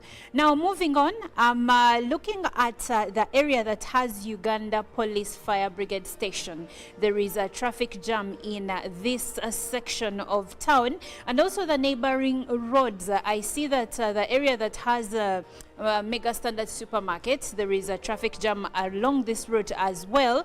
And of course, looking at Entebbe Road, I see a bit of red zones and orange zones indicative of traffic that is either starting up or traffic that has already started. Now, for those going to areas like Market Street, unfortunately, the whole of Market Street today is a red zone. What do I mean? Here, you're going to lose pretty much time because when I look at the red zone at Market Street, the whole of Market Street, and even where it joins Duster Street, the whole of Duster Street, all of these roads have intense traffic jam. For Market Street, there is no movement whatsoever because this red zone is deeper. It's a deeper red, which indicates that traffic jam in the area is intense. So what route can you use to get to from one side to another? Now, part of Loom Street is a motor-free zone, so Loom Street may not be an option for you when you want to get from one side to another. Now, looking at Duster Street and where it joins Kampala Road, there is a delay that you will experience in this place because as I can see and as you can see on your screen, we have orange zones all across Kampala Road, and even the feeder roads that come in to join Kampala Road or go off Kampala Road are also experiencing orange zones, and that is Speak Road. I see that there is a bit of traffic coming through from there, and also Pilkington Road is also an orange zone, as you can see right now in this section of town. Going ahead, I see that still along Kampala Road around City Square, these orange zones that you're seeing indicate that the traffic flow has really become slow. So you might have to prepare to lose some bit of time in this area. And of course, looking at the entire Kampala Road, most of it has an orange zone. But as Kampala Road transitions into Bombo Road, right outside Watoto Church, there you will start experiencing a red zone. So if you're going there, you should know that. But the good news is that if you continue with Bomba Road, then there is a smooth flow of traffic just after Watoto Church. Now continuing, we see that Bomba Road has a bit of orange zones for a small part, but for the biggest part, you will experience smooth flow of traffic. Now in the area of Wandegea, in the center of Wandegea, we see traffic jam that is coming through from Makere Hill Road, but it is not really intense. And for those that are continuing the side of Wandegea that takes you to Bwaise, you will experience delays and actually intense traffic jam along this section. So this is for those that are coming to town, but those going the side of Waise, you should be able to move smoothly. And of course, when you reach this roundabout that has Gayaza Road, it has Bomba Road, then here you're going to experience traffic jam coming through from Binaisa Road for the longest stretch. You will be delayed in this section. And of course, for those coming in from Gayaza Road, I also see a long stretch of traffic jam that is coming through for the longest time actually, and some sections have a deeper red section, which is indicative of intense traffic jam coming through from the side of Kalere, that is along Gayaza Road, joining the side that will bring you to different sections of town. Now, going back to the traffic tip that I gave earlier, always endeavor to leave your home a few minutes earlier, and you will see that this will actually save you a lot of time. For instance, if you're using a taxi, we know that taxis stop in different places, and even if you were in time, they might actually cause you a delay. So how do you avoid this? Leave way earlier. Even if you're to use a border, leave earlier, because then you won't have to tell your border rider to step on it, because now that might cause you an accident. Well, I'm Olive Monica Najuma. Good Morning Uganda continues.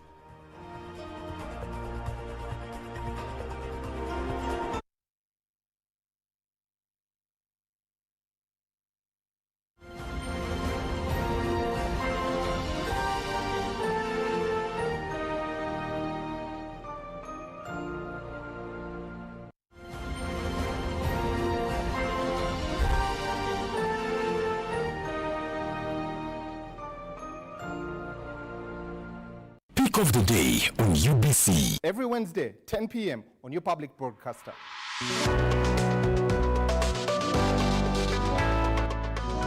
Was brought to you by MTN Momo Pay is the easy way to pay. Dial star 165 star 3 hash or use the MTN Momo app. You don't need cash. MTN Momo Pay is safe and free.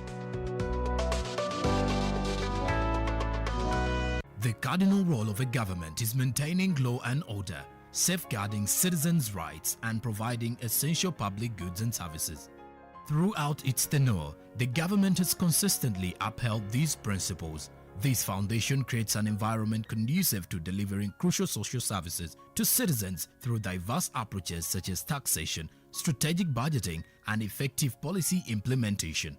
A transformative education system, advancing healthcare provisions, enhancing social welfare, and propelling infrastructure growth, all of which continue to evolve daily to cater to the population's expectations. Supported by a meticulously organized network of ministries, government remains committed to serving its citizens. Coming soon on your public broadcaster, The Front Bench, your interface with the government every Monday at 8:30 p.m. with Joram Paul Sonko, only on your public broadcaster, UBC, inspiring Uganda. Well, welcome everyone to the biggest game on the continent. And you have to, you've got to just seize those moments and enjoy them as much as you possibly can.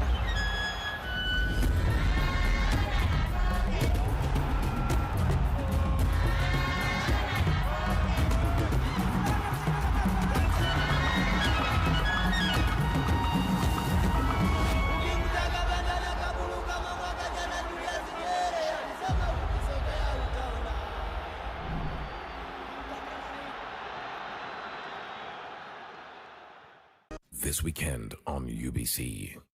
The word in my mind is testosterone. A man who is overflowing with testosterone, the hormone. God placed hormones in that man for his own glory, for the man could be the man that God wants him to be. But the man now is being ruled by the hormones. Are these hormones meant to direct the man and tell him what to do, or the man is supposed to control the hormones?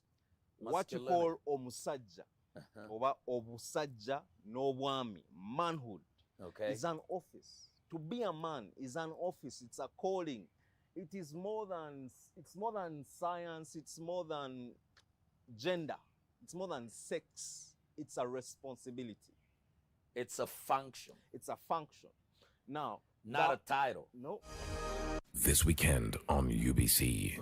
A new dawn on Behind the Headlines with me, Timothy Nyangweso, every Wednesday live in our studios in the heart of Kampala. We have conversations that have analysis, explanation, but not every truth is fact and not every fact is truth. Every Wednesday, 10 p.m. on your public broadcaster.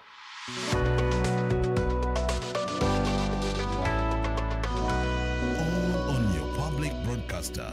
UBC, inspiring Uganda. 107.3 Kampala, 96.9 Mbale, 95.7 Jinja, 98.6 Soroti. You are all covered. UBC Butego.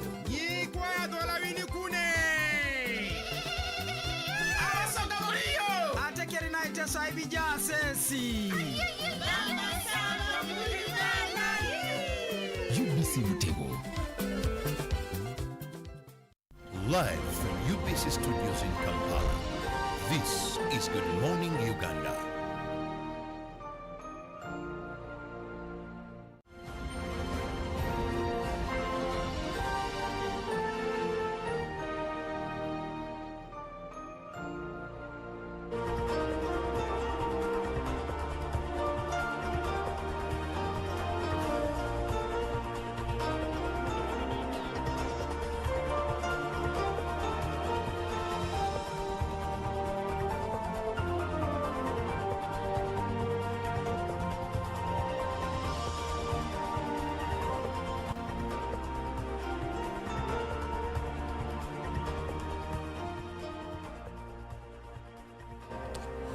Good morning and thank you so much for being with us on UBC TV. Welcome to Good Morning Uganda Agenda. I hope you're fine wherever you are and you're watching us. Well, it's not rained today, at least here in Kampala, much as according to the Meteorology Department. We are told that February is likely to be a hot month in most parts of this country.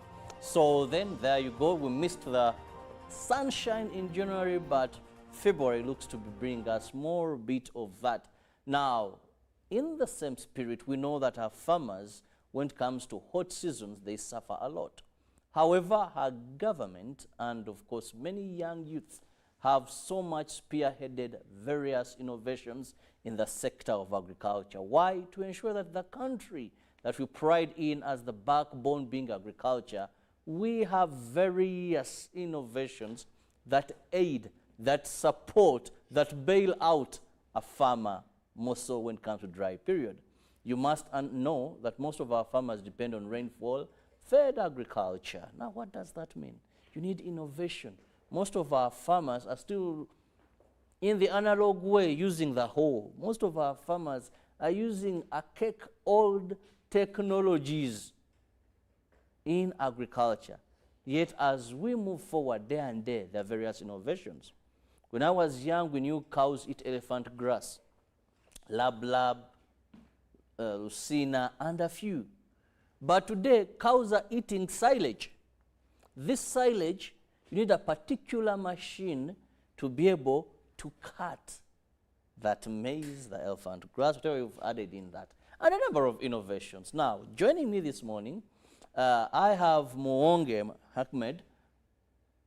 Mohammed, who happens to be the CEO of Badaye Technologies. Now, this is a group of young innovators, and he happens to be the lead person at Badaye as they carry out various innovations in the agriculture sector. During COVID-19, they had a very technology breakthrough when they innovated a machine that made rounds on social media. Well, Mwonge, you're most welcome. Thank you. It's nice having you back. Thank you so much. I'm eager to get to know what you have this time around, and of course talk about innovation, the spirit of innovation.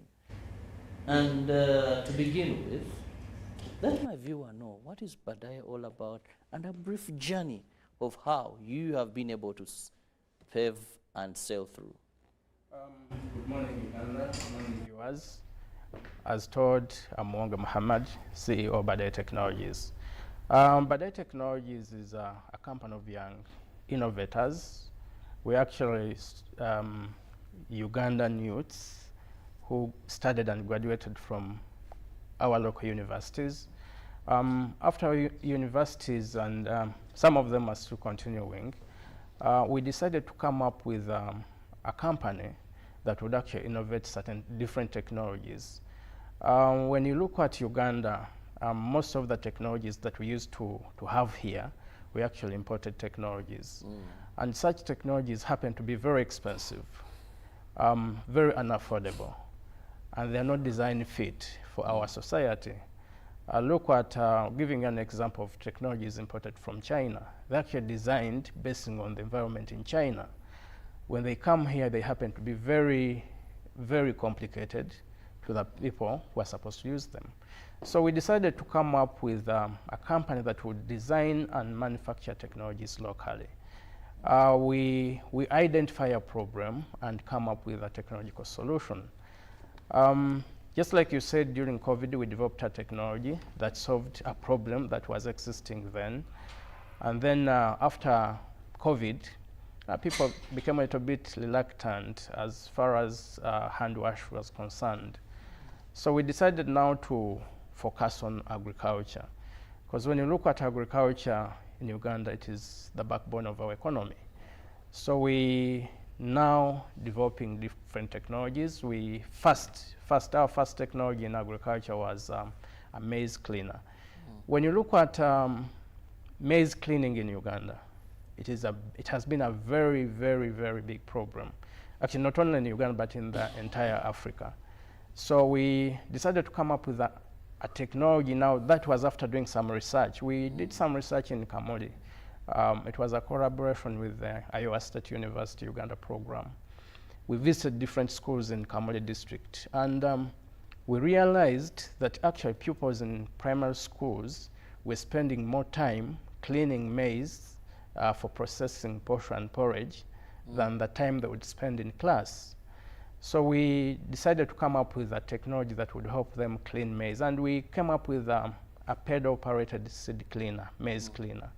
So they would go ride kind of that bicycle, clean, and then clean a ton of maize in an hour.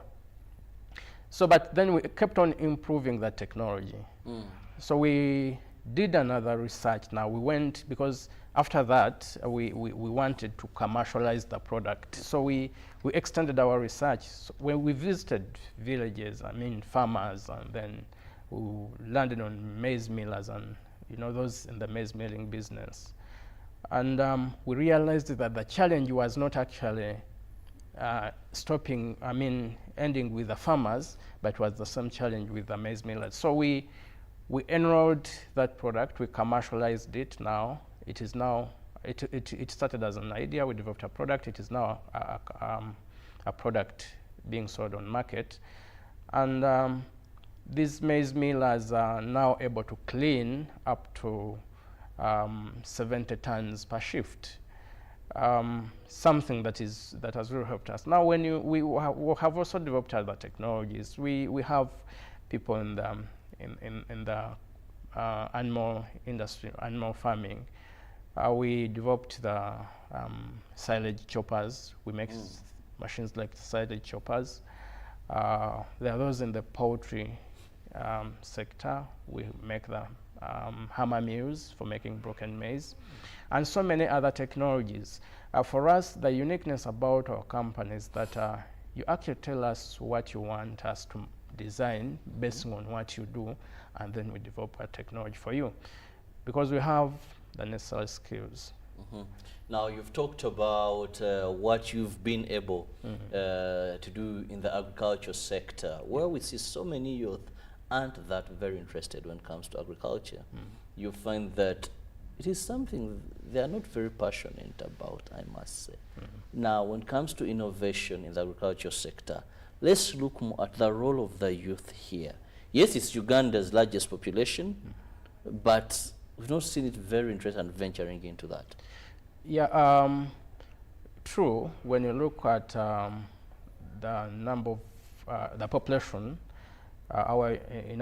in Uganda, most of the biggest percentage goes to the youth. It has been a challenge, and whereby the youth look at agriculture as something that is for uneducated, something that doesn't generate any kind of revenue. And partially because most of the youth, I think, have a mindset of quick earns. We want to get quick money. There's no kind of, we don't have that patience. Most of the youth do not have that patience. But interestingly, as time evolves, we have now started realizing that there is money in agriculture. Everyone eats. It is somewhere you invest your money and expect returns. Secondly, we have also realized that there is a need to have innovations to come up with different technologies that can help actually make good value of the farming sector. Generally, the youth, when you look at our contributions to the economy, we have been so much, I think, right from schools, we have been so much taught of go to school, learn, and look for the job. We lacked, I think, that kind of training from schools of preparing us before even coming into the society, that we need to create jobs ourselves. Whoever graduates, the first thing you think of is put your CV being employed, and then look for the job somewhere. Yet in actual sense, what we call life, it is 99% of what we call life is practical. If at all the youth continues to embrace these practical skills, I mean, make good use of what they've learned at school, and then you find that we're actually going to be creating more jobs. Yes, by default, I normally say there are those who would prefer working than creating creating jobs. By the end of the day, if the more we create jobs, the more we come up with different innovations, the more we're going to solve the unemployment problem in this country. So I think as we speak, the youth are doing a very tremendous job as far as creating jobs and innovations are concerned. When you talk about innovations, one would wonder, where did you get this knowledge? Because we know there are innovators, but to innovate, you must have some knowledge. This is a group of graduates. Yes. And we've always criticized our education system as not passing on practical skills.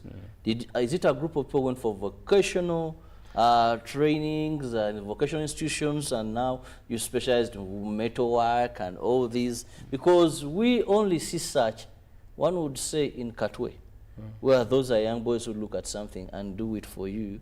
But at least they got knowledge from someone. When you trace each of them, none just came out of the blue and they can make that gate you used to import.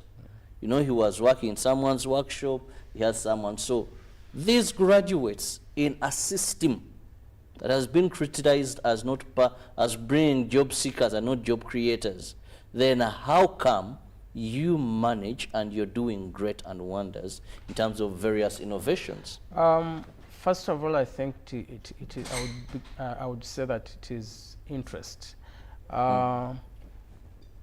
Most of us, when you go to universities, like if you went, those who have gone to universities know that we normally have final year projects. You know, I'll give you an example. The machine you see on screen, that's Sunsla maize cleaner. It was a student's project. We came up with that idea. One of my co-founders, Ismail Mayanja, he's now doing his PhD at the University of California in agriculture engineering, came up with that idea after doing that research I told you about. And then now from it being just an idea, we decided to sit down and see how are we going to make sure that we commercialize this. You know, yes, it has been a student's idea, but does it make economic sense? Can we commercialize it? And then, because like Badai is a team of different skills, different engineers from different fields, we sit down. One of the challenges, actually, the biggest challenges as far as starting up businesses and companies are concerned in Uganda is that most of the youth want to work alone. But you realize that when you think of just working as an individual, you hardly achieve bigger objectives. For us, we have agriculture engineers, we have biomedical engineers. So this helps us combine these different skills. We have those who went for business courses, because you see, when running a company like Reste and Badai Technologies does not only require engineering skills. True, you have to have the marketeers. Exactly. So you need to have a team of marketeers, you need to have accountants. I mean, it is a combination of different skills, and most of us have had experiences working, because initially we worked for different companies, and then got more skills, because there is what we call learning on job. So there's those skills that we learned on job, on top of what we had actually learned in school, and then later decided to come up with a company. And I would say we're proud that we have been able to exist within the business for about now 5 years. We started in 2019, and we're still standing. Most of the companies in Uganda do not survive for even a year. Yeah, but at least we have been able to survive. Why? We understood the dynamics of running the business. We realized that we, as engineers, we cannot work alone, but we need also marketeers, we need accountants and administrators and so on. Now, all seems rosy so far. Let's look at the challenges. In a third world country, and innovation is very expensive. Sometimes you have trials, they don't work out, and neither do they yield any economic gain for you, apart from experience and learning that I have to do this better. So what have been some of the challenges? Yeah, true. Innovations, actually, when you talk about innovations, it is not something as rosy as it would sound. First of all this starts with an idea, plain idea. You know, you come up with a rough idea, and you're not sure whether it's going to work. You know, so it happens to be very expensive, and interestingly enough, you realize that unless you're blessed and very organized, you may hardly find it a challenge. I mean, you may find it quite difficult to survive. Giving you an example, that machine, the Sonsla machine you're seeing, by the time it reached the stage of now a market traded product, it had actually received a funding of about almost $40,000. in grants. Most of this money goes in research and testing the product. Before you've not even sold any single product. So it is a challenge in that sense. One, it is very expensive if you're going to start an innovation and develop it into a market-ready product. Secondly, the adoption of technology in Uganda is quite lacking. We have a mindset that the locally manufactured technology is actually fake. It's a mindset which we're trying to fight. So you find that sometimes people prefer buying things from either China or India or any other country than actually buying technologies that have been designed and manufactured locally. Yet on contrary, we actually manufacture things and they happen to work. Why? We actually take time and research and find out what our people need, what are the exact challenges, and then design something that fits them. Unfortunately, when it comes to buying what we make, we need to speak a lot for it, yet it is manufactured locally. Secondly, some of the technologies here, we actually make machines here, and some of them happen to be quite expensive than those that are imported. Reason being, some of these importers of these technologies actually get things like tax holidays. Many of them sell their things cheaply because of that. And I think there's also a need for the system to see how they can subsidize the locally manufactured technologies.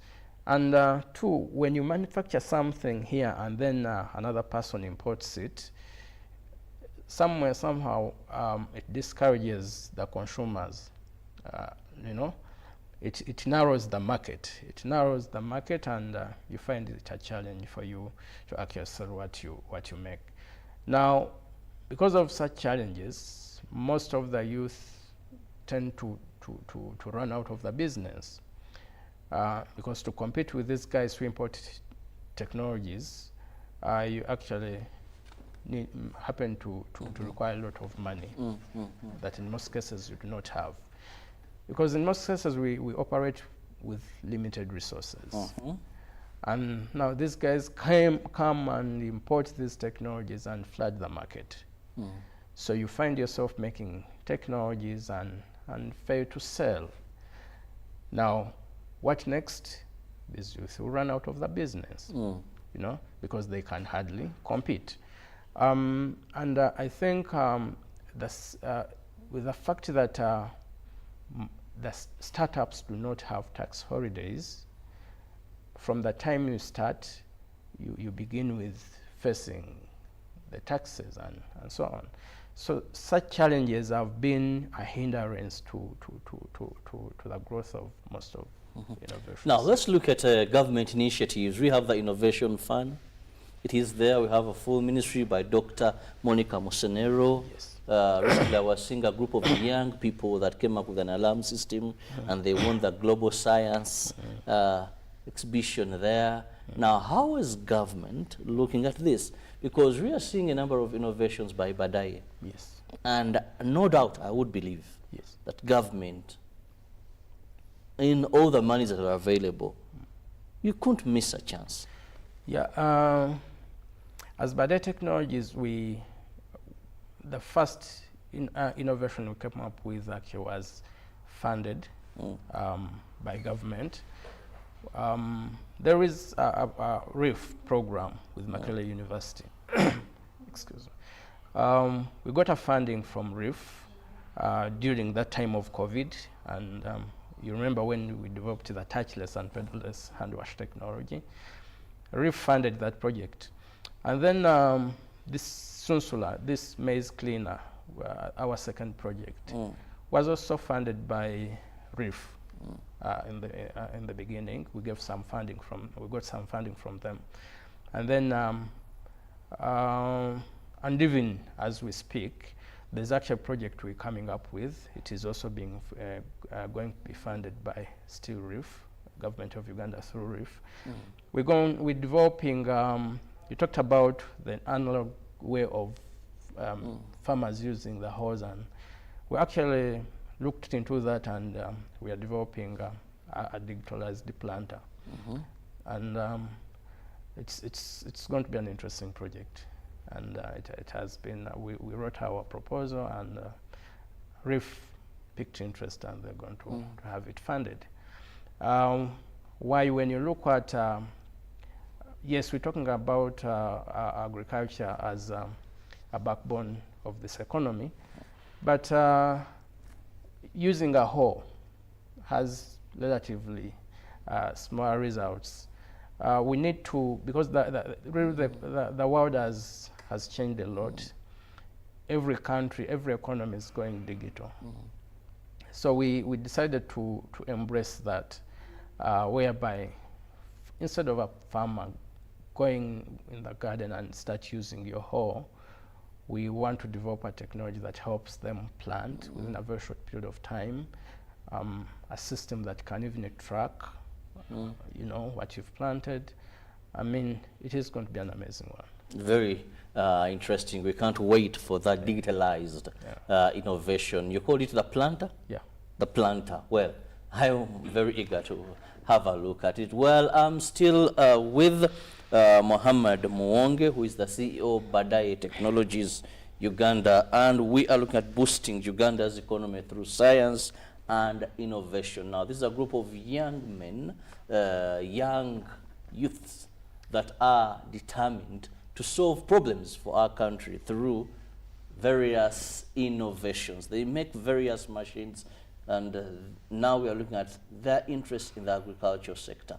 Now, how have Ugandans perceived, supported your various innovations? Because we have those, whatever you do, or some of the things you do, you may find that we have an imported machine that could be doing something similar to that. So the market, how has it been, rough, rude, or kind and receptive to you? Well, interestingly, as time passes, Ugandans are realizing that what we're actually making is actually fit for them. Why I would give you an example of the seed cleaner. Initially, there are those who used to import seed cleaners from India, China, and other countries. But one of the biggest challenges they had with such machines was at the event that a machine gets a breakdown, you'd actually require to get someone from the country where you got the machine from, facilitate that engineer to Uganda, and then works on the machine, the technology. Secondly, they would consume a lot of power, electricity. And when they would go back into calculations, it wasn't make good business sense. So another thing, these technologies were quite complicated. You would need to train a lot those who are supposed to use them. So when we developed that technology, they loved the simplicity. It was a plug and play technology, whereby even someone who has not visited school would easily use it, just press a button and then run the system. So we found ourselves now making good business from like, let's say, the maize millers who are mostly using these technologies. Secondly, when we went into our farmers, they would find quite challenges of like chopping. They would get pangas and start chopping grass, and you know. And then they are those small choppers they would get from China, those who would afford. but they would break quickly. Why? These guys design their technologies using very, very weak materials. So, and then sometimes here we work in rough environments. The environment is quite rough. So when they realized that what we actually make can last longer, they started now embracing what we make. So I would say, as from time to time, our fellow Ugandans are now supporting us. They're buying from us. They are actually appreciating what we do. Now let's look at cost. There's so much that is made in Uganda by various innovators. I was trying to look at costs. For example, Chira Motors makes a number of things, or assembles and all that. But when you look at the cost vis-a-vis, I wonder with Badai Innovations, someone will tell you Ugandan innovators make very strong products. When you went to a carpenter and you went for something you imported, and a bed imported and a bed made here, of course, much as quality looks may differ sometimes, you don't have those machines that do the right smoothening, bendings or carvings, but it's more durable. Now, the challenge there is cost. That these innovations, because we don't make them only for showrooms, but to be used by our people to solve problems. How are your technologies, your innovations competing in that area? First of all, our technologies are cost effective. They're not very expensive. Why? When you look at our people, most of them do not earn a lot, but they would prefer actually applying technologies in different fields. So they're not actually very expensive compared to what is imported in the country, but at the same time, they're very durable, you know. Costs sometimes can differ by compromising the quality of what you make. You will find that maybe someone will buy a machine at, let's say, 2 million shillings imported, but of poor quality. After 2-3 months, he or she goes back to the market and buy the same machine.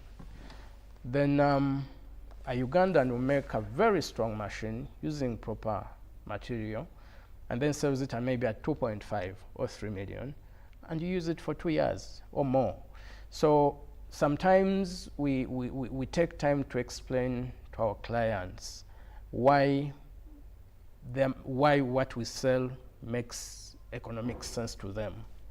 You know, sometimes a product might sound expensive simply because you've not taken time to explain to a client why they should buy it at that cost. In business, we normally say that people don't buy what you sell, they buy why you sell. So if you take time and explain what you sell and why you're selling it at that amount, interestingly, people appreciate it and buy. So we have tried to do that, and yeah, people are buying slowly. Then let's also look at accessibility. I've visited a number of universities and found a number of innovations. It's like I've interacted with a number of researchers.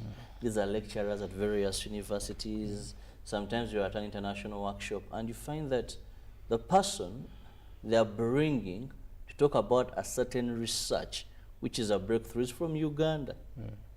Now this person comes, gets to international accolades, the respect, and is coming to solve an issue of aflatoxins in maize. But back home, maize is being stopped. But this man has come up with a very good innovation. Now, Badaye, you do a number of innovations, and you've used your knowledge to solve a number of problems. But how is this trickling down to the intended person? Oh, yeah. You talked about an interesting thing of most of Ugandans actually out there. Research remains at universities, exhibitions, and you wonder, why do we invest a lot of money here? It's of no, okay, it's good that someone has come up with it. But if it's not going to the intended person to solve the problem, then where do you come up with these good simanyi maize, I mean maize varieties, resistant breeds and all these, then they remain in government ranches, Tema Kabanyoro University farm, good breeds, and it doesn't go back. Yeah, I think, you know, like in product development, you now you do the research, you develop the first prototype, you know. The journey from now, this first prototype to scaling up the product is quite challenging, and that is where you need to have a lot of resources, a lot of resources, and I think if the government comes up, eases the procedure of getting support for these innovations, I think we'll find our economy grow at a very faster speed. When you, at the university there, you find students with very interesting projects, very interesting, but what fails them is their ability to push it on the next level. Now let me point on the arrow direct to your chest. I've been able to look at a silage machine. Yes. From Badaye. Yes. Now, recently, I needed a silage machine. Now, the one I put my hands on was at 6 million. The other was at 12 million. Now, this was a bit out of reach. Yes. And for a number of ordinary farmers. Yeah, and of course today space is not so much. Many farmers now, we've also discovered the secret in feeding these animals with silage. You have a very good machine. But very few farmers know that you even have this silage machine, because that was my last resort. And they don't even know that they can get this at a cheaper cost. But you're having these machines there with you, and you've innovated. Yeah, true. So what is hindering you from, one, people getting this information, but also making this accessible and readily available? Just like I told you a few minutes ago, when you make these technologies now, for us, for you, the consumers, there is another challenge of how do I make sure that this technology reaches the right person that I have made it for. Sometimes we're limited by resources, because when you make them, one, you need to awareness. You need to make people aware that you actually make this. If you don't get platforms like this platform, we thank UBC for such a platform. People would not actually know that there are some interesting technologies. You talked about the silage machine and the amount of money you're going to buy it, and inside me I said, oh my God, it is far, far expensive than the amount we sell it. Because ours goes at 4.5 million. And it can last for I don't know how many years. The only thing maybe you have to make sure that you maintain is an engine. You know, it's a very, very strong machine that can survive for a very long time. But people do not know that we actually make such machines. Why? Telling me horsepower. It is very expensive. Now, when it comes to awareness, and two, when it comes to making enough products to satisfy the market, some of our clients want to have ready products. Yes. They don't want to hear things of, oh, you pay, I'm going to make for you. Why? Those who started the business maybe spoiled the game, and maybe they would pay for their things and then start running for it.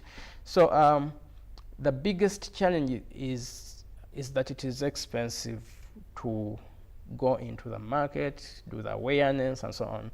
And I think, to me, I will still go back on how, as the innovators, we need to be creative enough and see how we can make sure that what we make is actually being known to the public. Because when you look at the entire the public, there is need. There's actually need for these technologies, but they don't know they do not know how to get them and who can actually give them the quality product. Secondly, we also need to build trust in our market to ensure that what we actually make would actually make very good benefit of them in form of quality. Quality has been a challenge. That one we have to agree. Most of the things that are done here, sometimes the quality is not compromised. Well, Mwonge, sorry, I must cut you short. I must let you go to leave room for Ruben to come with sports updates. But let me just have your final remark. My final remark is, first of all, I want to thank UBC for this platform. You've done us quite a good job. And I want to thank my team, and then thank the organizations that we've been able to work with, the government institutions, and there's still need for more support. We would appreciate any kind of support from any ministry or any organization that would want to come and work with Badai Technologies.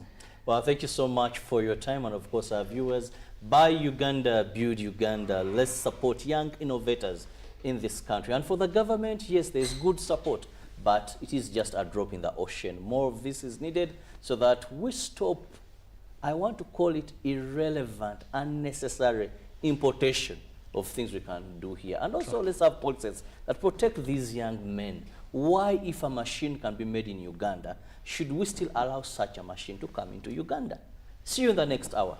Good morning.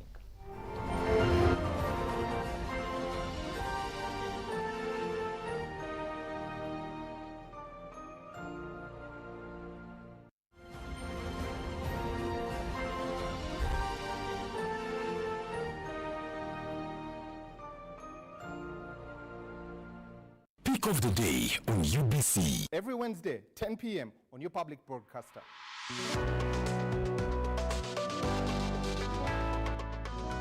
Was brought to you by MTN Momo Pay is the easy way to pay. Dial *165*3# or use the MTN Momo app. You don't need cash. MTN Momo Pay is safe and free.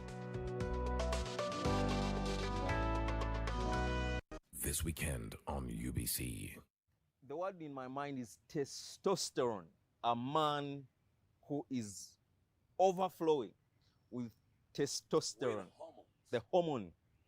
God placed hormones in that man for his own glory, for the man could be the man that God wants him to be.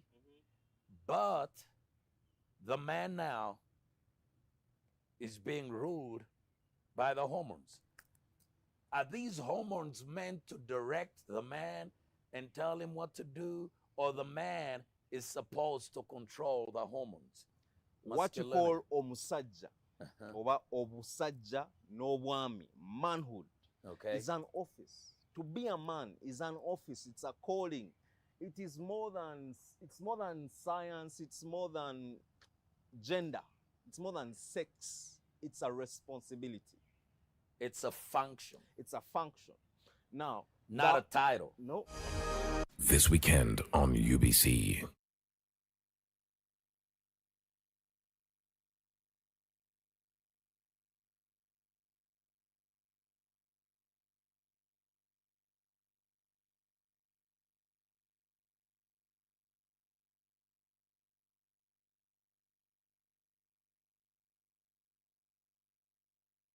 Well, welcome everyone to the biggest game on the continent. And you have to. You've got to just seize those moments and enjoy them as much as you possibly can.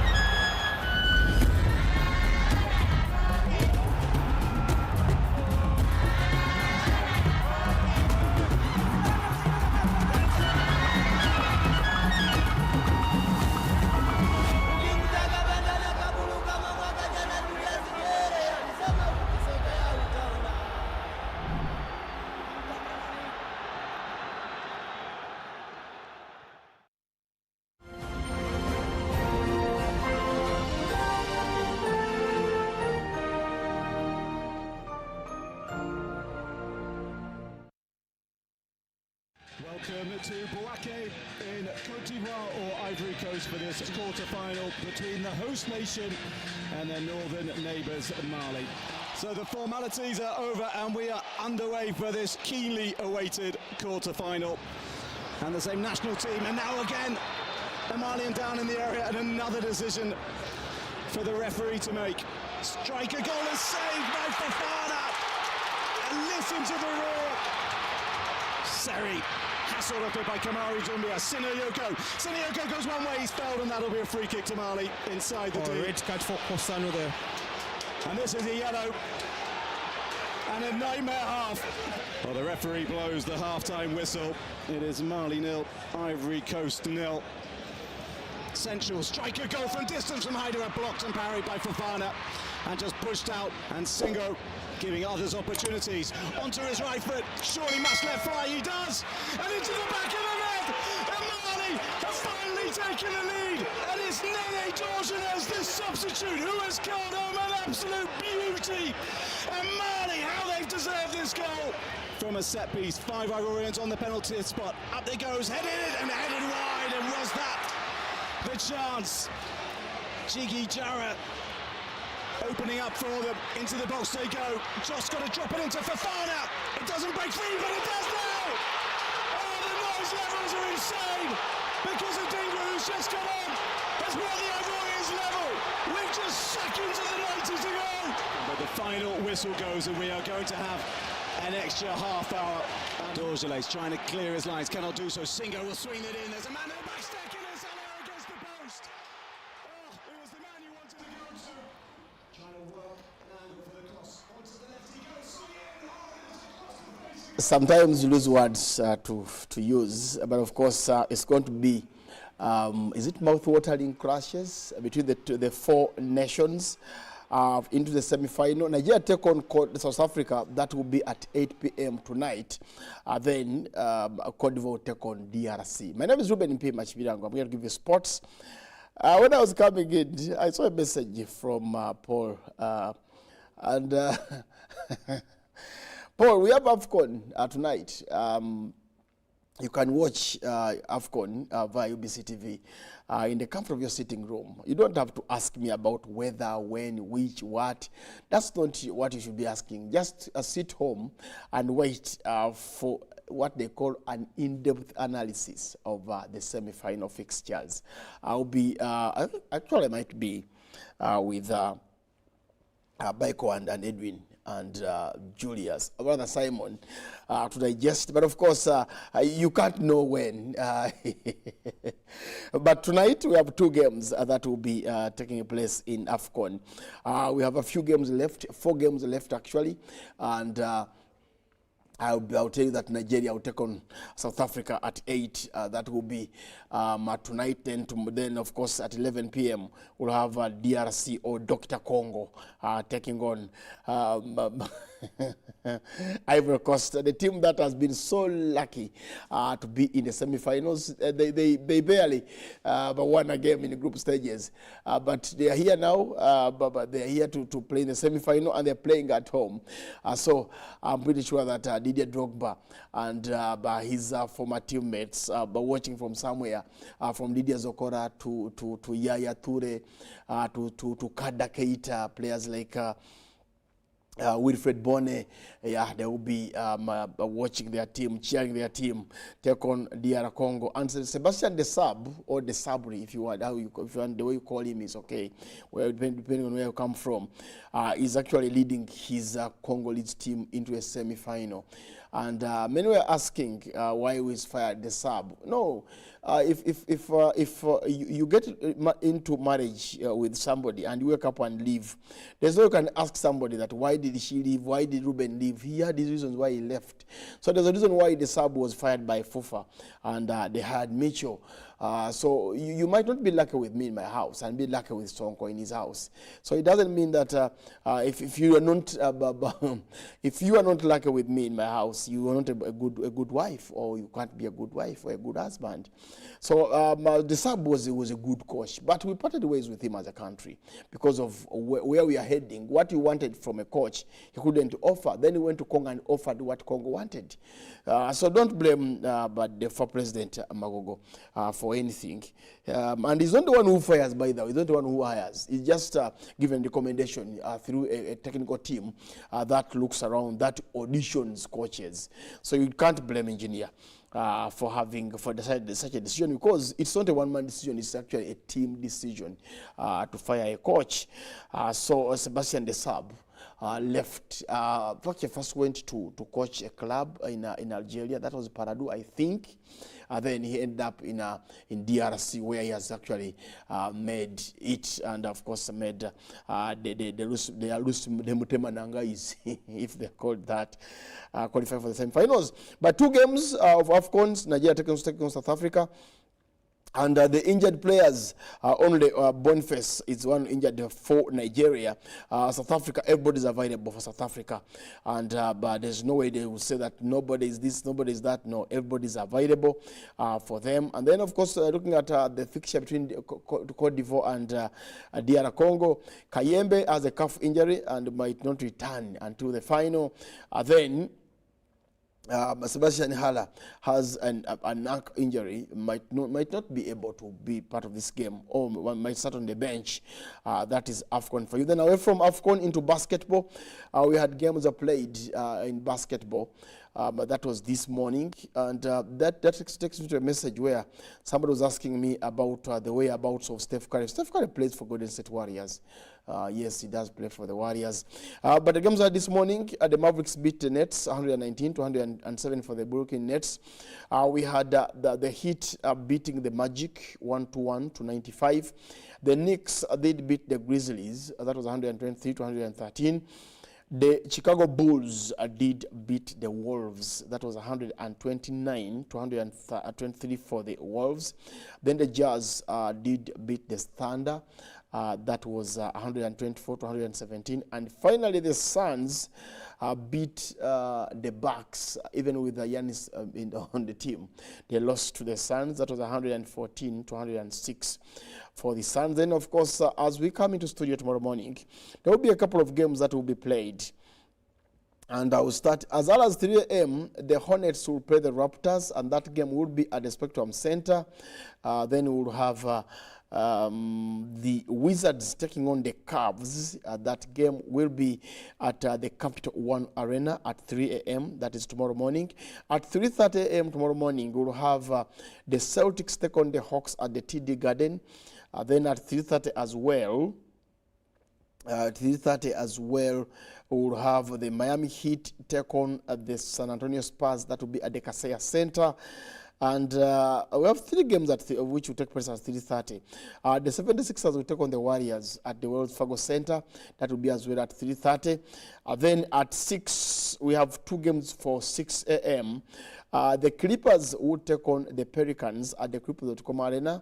That will be at 6 a.m. tomorrow morning. Then, of course, the Kings will take on the Pistons, and that game will be at the Golden One Center. Yes, of course, and the games that the pick of the morning, that the games you can catch that will be eye-catching, will be the Celtics against the Hawks, then the Spurs against the Heat. Pick out 4 of them. You can watch them on your pay TV channels. You can actually look out for ESPN2, where you can get those games. The 76ers will take on the Warriors, but personally, I will catch the game between San Antonio Spurs and the Miami Heat. I just love the Spurs, I think. Ever since the days of Tim Duncan, I've always fell in love with the Spurs. And I know that guys out there would also agree with me that the Spurs are a team that used to be a beauty to watch. Unlike now, where you watch and say, okay, now who is the main man? And you can hardly find the main man. Okay, well, messages here coming in. How about, okay, this was for Robert Chirabo, not for the sports. Thank you for the show. I'm watching from Fort Portal. My name is Ayebare. Okay, are you the Adonai? The ambassador. Okay. I am watching from Dar es Salaam, Tanzania. I just love the national broadcaster in Uganda, unlike ours where we don't have sports in the morning. You talk to His Excellency, Her Excellence rather. She will deal with those ones who can't give you sports in the morning. I trust and I believe in her. She's that iron lady who deliver whatever the Tanzanians want to be delivered. Ruben, where's one Aaron Bissaka? Well, Aaron Bissaka left Palace for United, and he's actually injured. I think he's back into training. Aaron Wan-Bissaka, he's back into training. Then somebody tells me here, you're so good at these things at some schools on the Entebbe Road. I would also want to understand why you do so. Is that sports, Mr. Johnson? Why don't you? That's how people get fail exams. They ask you other things, you answer other things. Then you say your stepmother bewitched you. But it's just your instinct of not answering well the questions. Let's stick to sports, not education.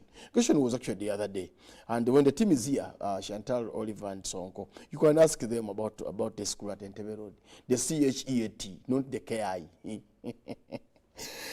Okay, Diplomat says that my name is Buyinza. I call myself Diplomat. I would love to know which part of the color you belong. What do you mean color? Is it the party color? Or if you ask me about the party color, that's not sports as well, Mr. Buyinza. You ask about AFCON. I will tell you about AFCON. Good morning, Ruben. There was a time I heard you talk about the Zambian team that played in Tunisia. Kindly, what about the Stars of Nigeria? And what about that's from Tinka.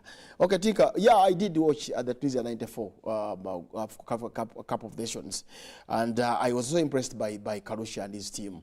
The famous James Philly in goal. They had Elijah Litana in that team. They had players like Kenneth Malitoli, Joel Bwalia. Actually, Bwalia had three brothers. There was Johnson, Bwalia, there was Joel, and Karusha. Then they had the big man, Dennis Slaughter, up front, and the big man in defense, that was Elijah Litana, the guy who used to don chat number 3. I liked him because he used to play. He was that orthodox defender who would not allow any no-nonsense. He could actually break his leg on the pitch than allow and is a goal go in. So that Zambian team, I just talk about it because they had actually lost players in '93 clash. Then here comes the Tunisia '94 tournament, and they had to collect themselves and find a team to play. And they played up the final. And the star players were Karusha, Elijah Litana, they had James Philly, there was Dennis Slaughter.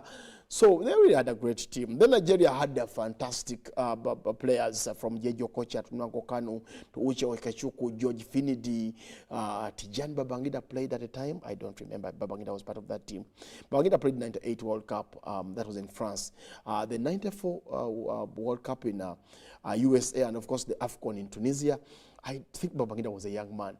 That line was manned by either Amonakachi or Amonike, one of the two played. But of course there was George Findi, there was Sando Lise. They had Uche Okechukwu with that team. Nwanko Kanu was a mainstay in that team. And then of course the famous Nigerian dribbler, Jejo Okocha. Somebody asked me here. His name is Swift. I don't know whether he or a she, but his name is Swift. Swift says, how about when Express is not winning? We don't hear talk about Kabaka's team. When they win, they become Kabaka's team and square pass Motomo Tuben. Express FC, the Red Eagle, is a team in Uganda that has actually won so many trophies. You can agree with me that if you mention 5 clubs for the last 50 years, there's Express, there's SC Villa, there is KCCA, there is Coffee. If you ask me, there's Coffee, there's Zimbabwe Heroes, there is Masaka Local Council.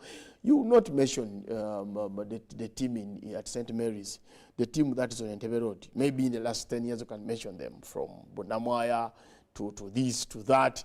But the teams that have really made history and but to put us on the map You cannot go beyond Express. Remember the famous semi-final between Express and Orlando Pirates in 1995, where we had the eventual winners of AFCON. Mark Fish was here playing here against George Torres Mogeri and late Ibrahim Mbowembo. So you can't say Express. We just talk about it when they win. No, they have been actually one of the biggest or one of the most respected teams in Ugandan football. You can take it or leave it. Barunywa says that I'm watching from Moobs. Okay. Is it the Barunywa I know? Thanks so much for watching from Moobs. How are the students there? Ruben, as King Charles is being treated of cancer, what okay, that is on sports.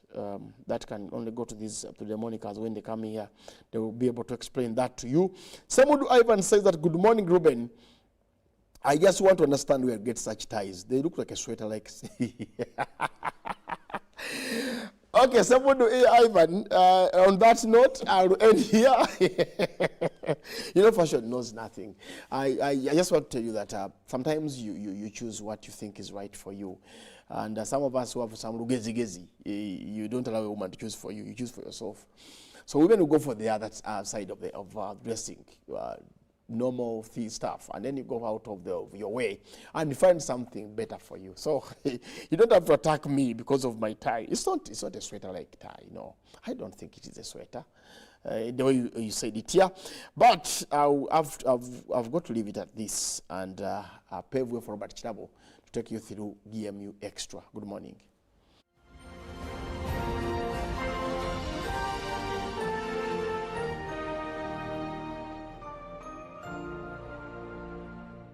Live from UBC Studios in Kampala, this is Good Morning Uganda. This weekend on UBC. The word in my mind is testosterone. A man who is overflowing with testosterone. The hormone. God placed hormones in that man for his own glory, for the man could be the man that God wants him to be. But the man now is being ruled by the hormones. Are these hormones meant to direct the man and tell him what to do, or the man is supposed to control the hormones? What you call omusajja, oba obusajja n'obwami, manhood, is an office. To be a man is an office. It's a calling. It's more than science. It's more than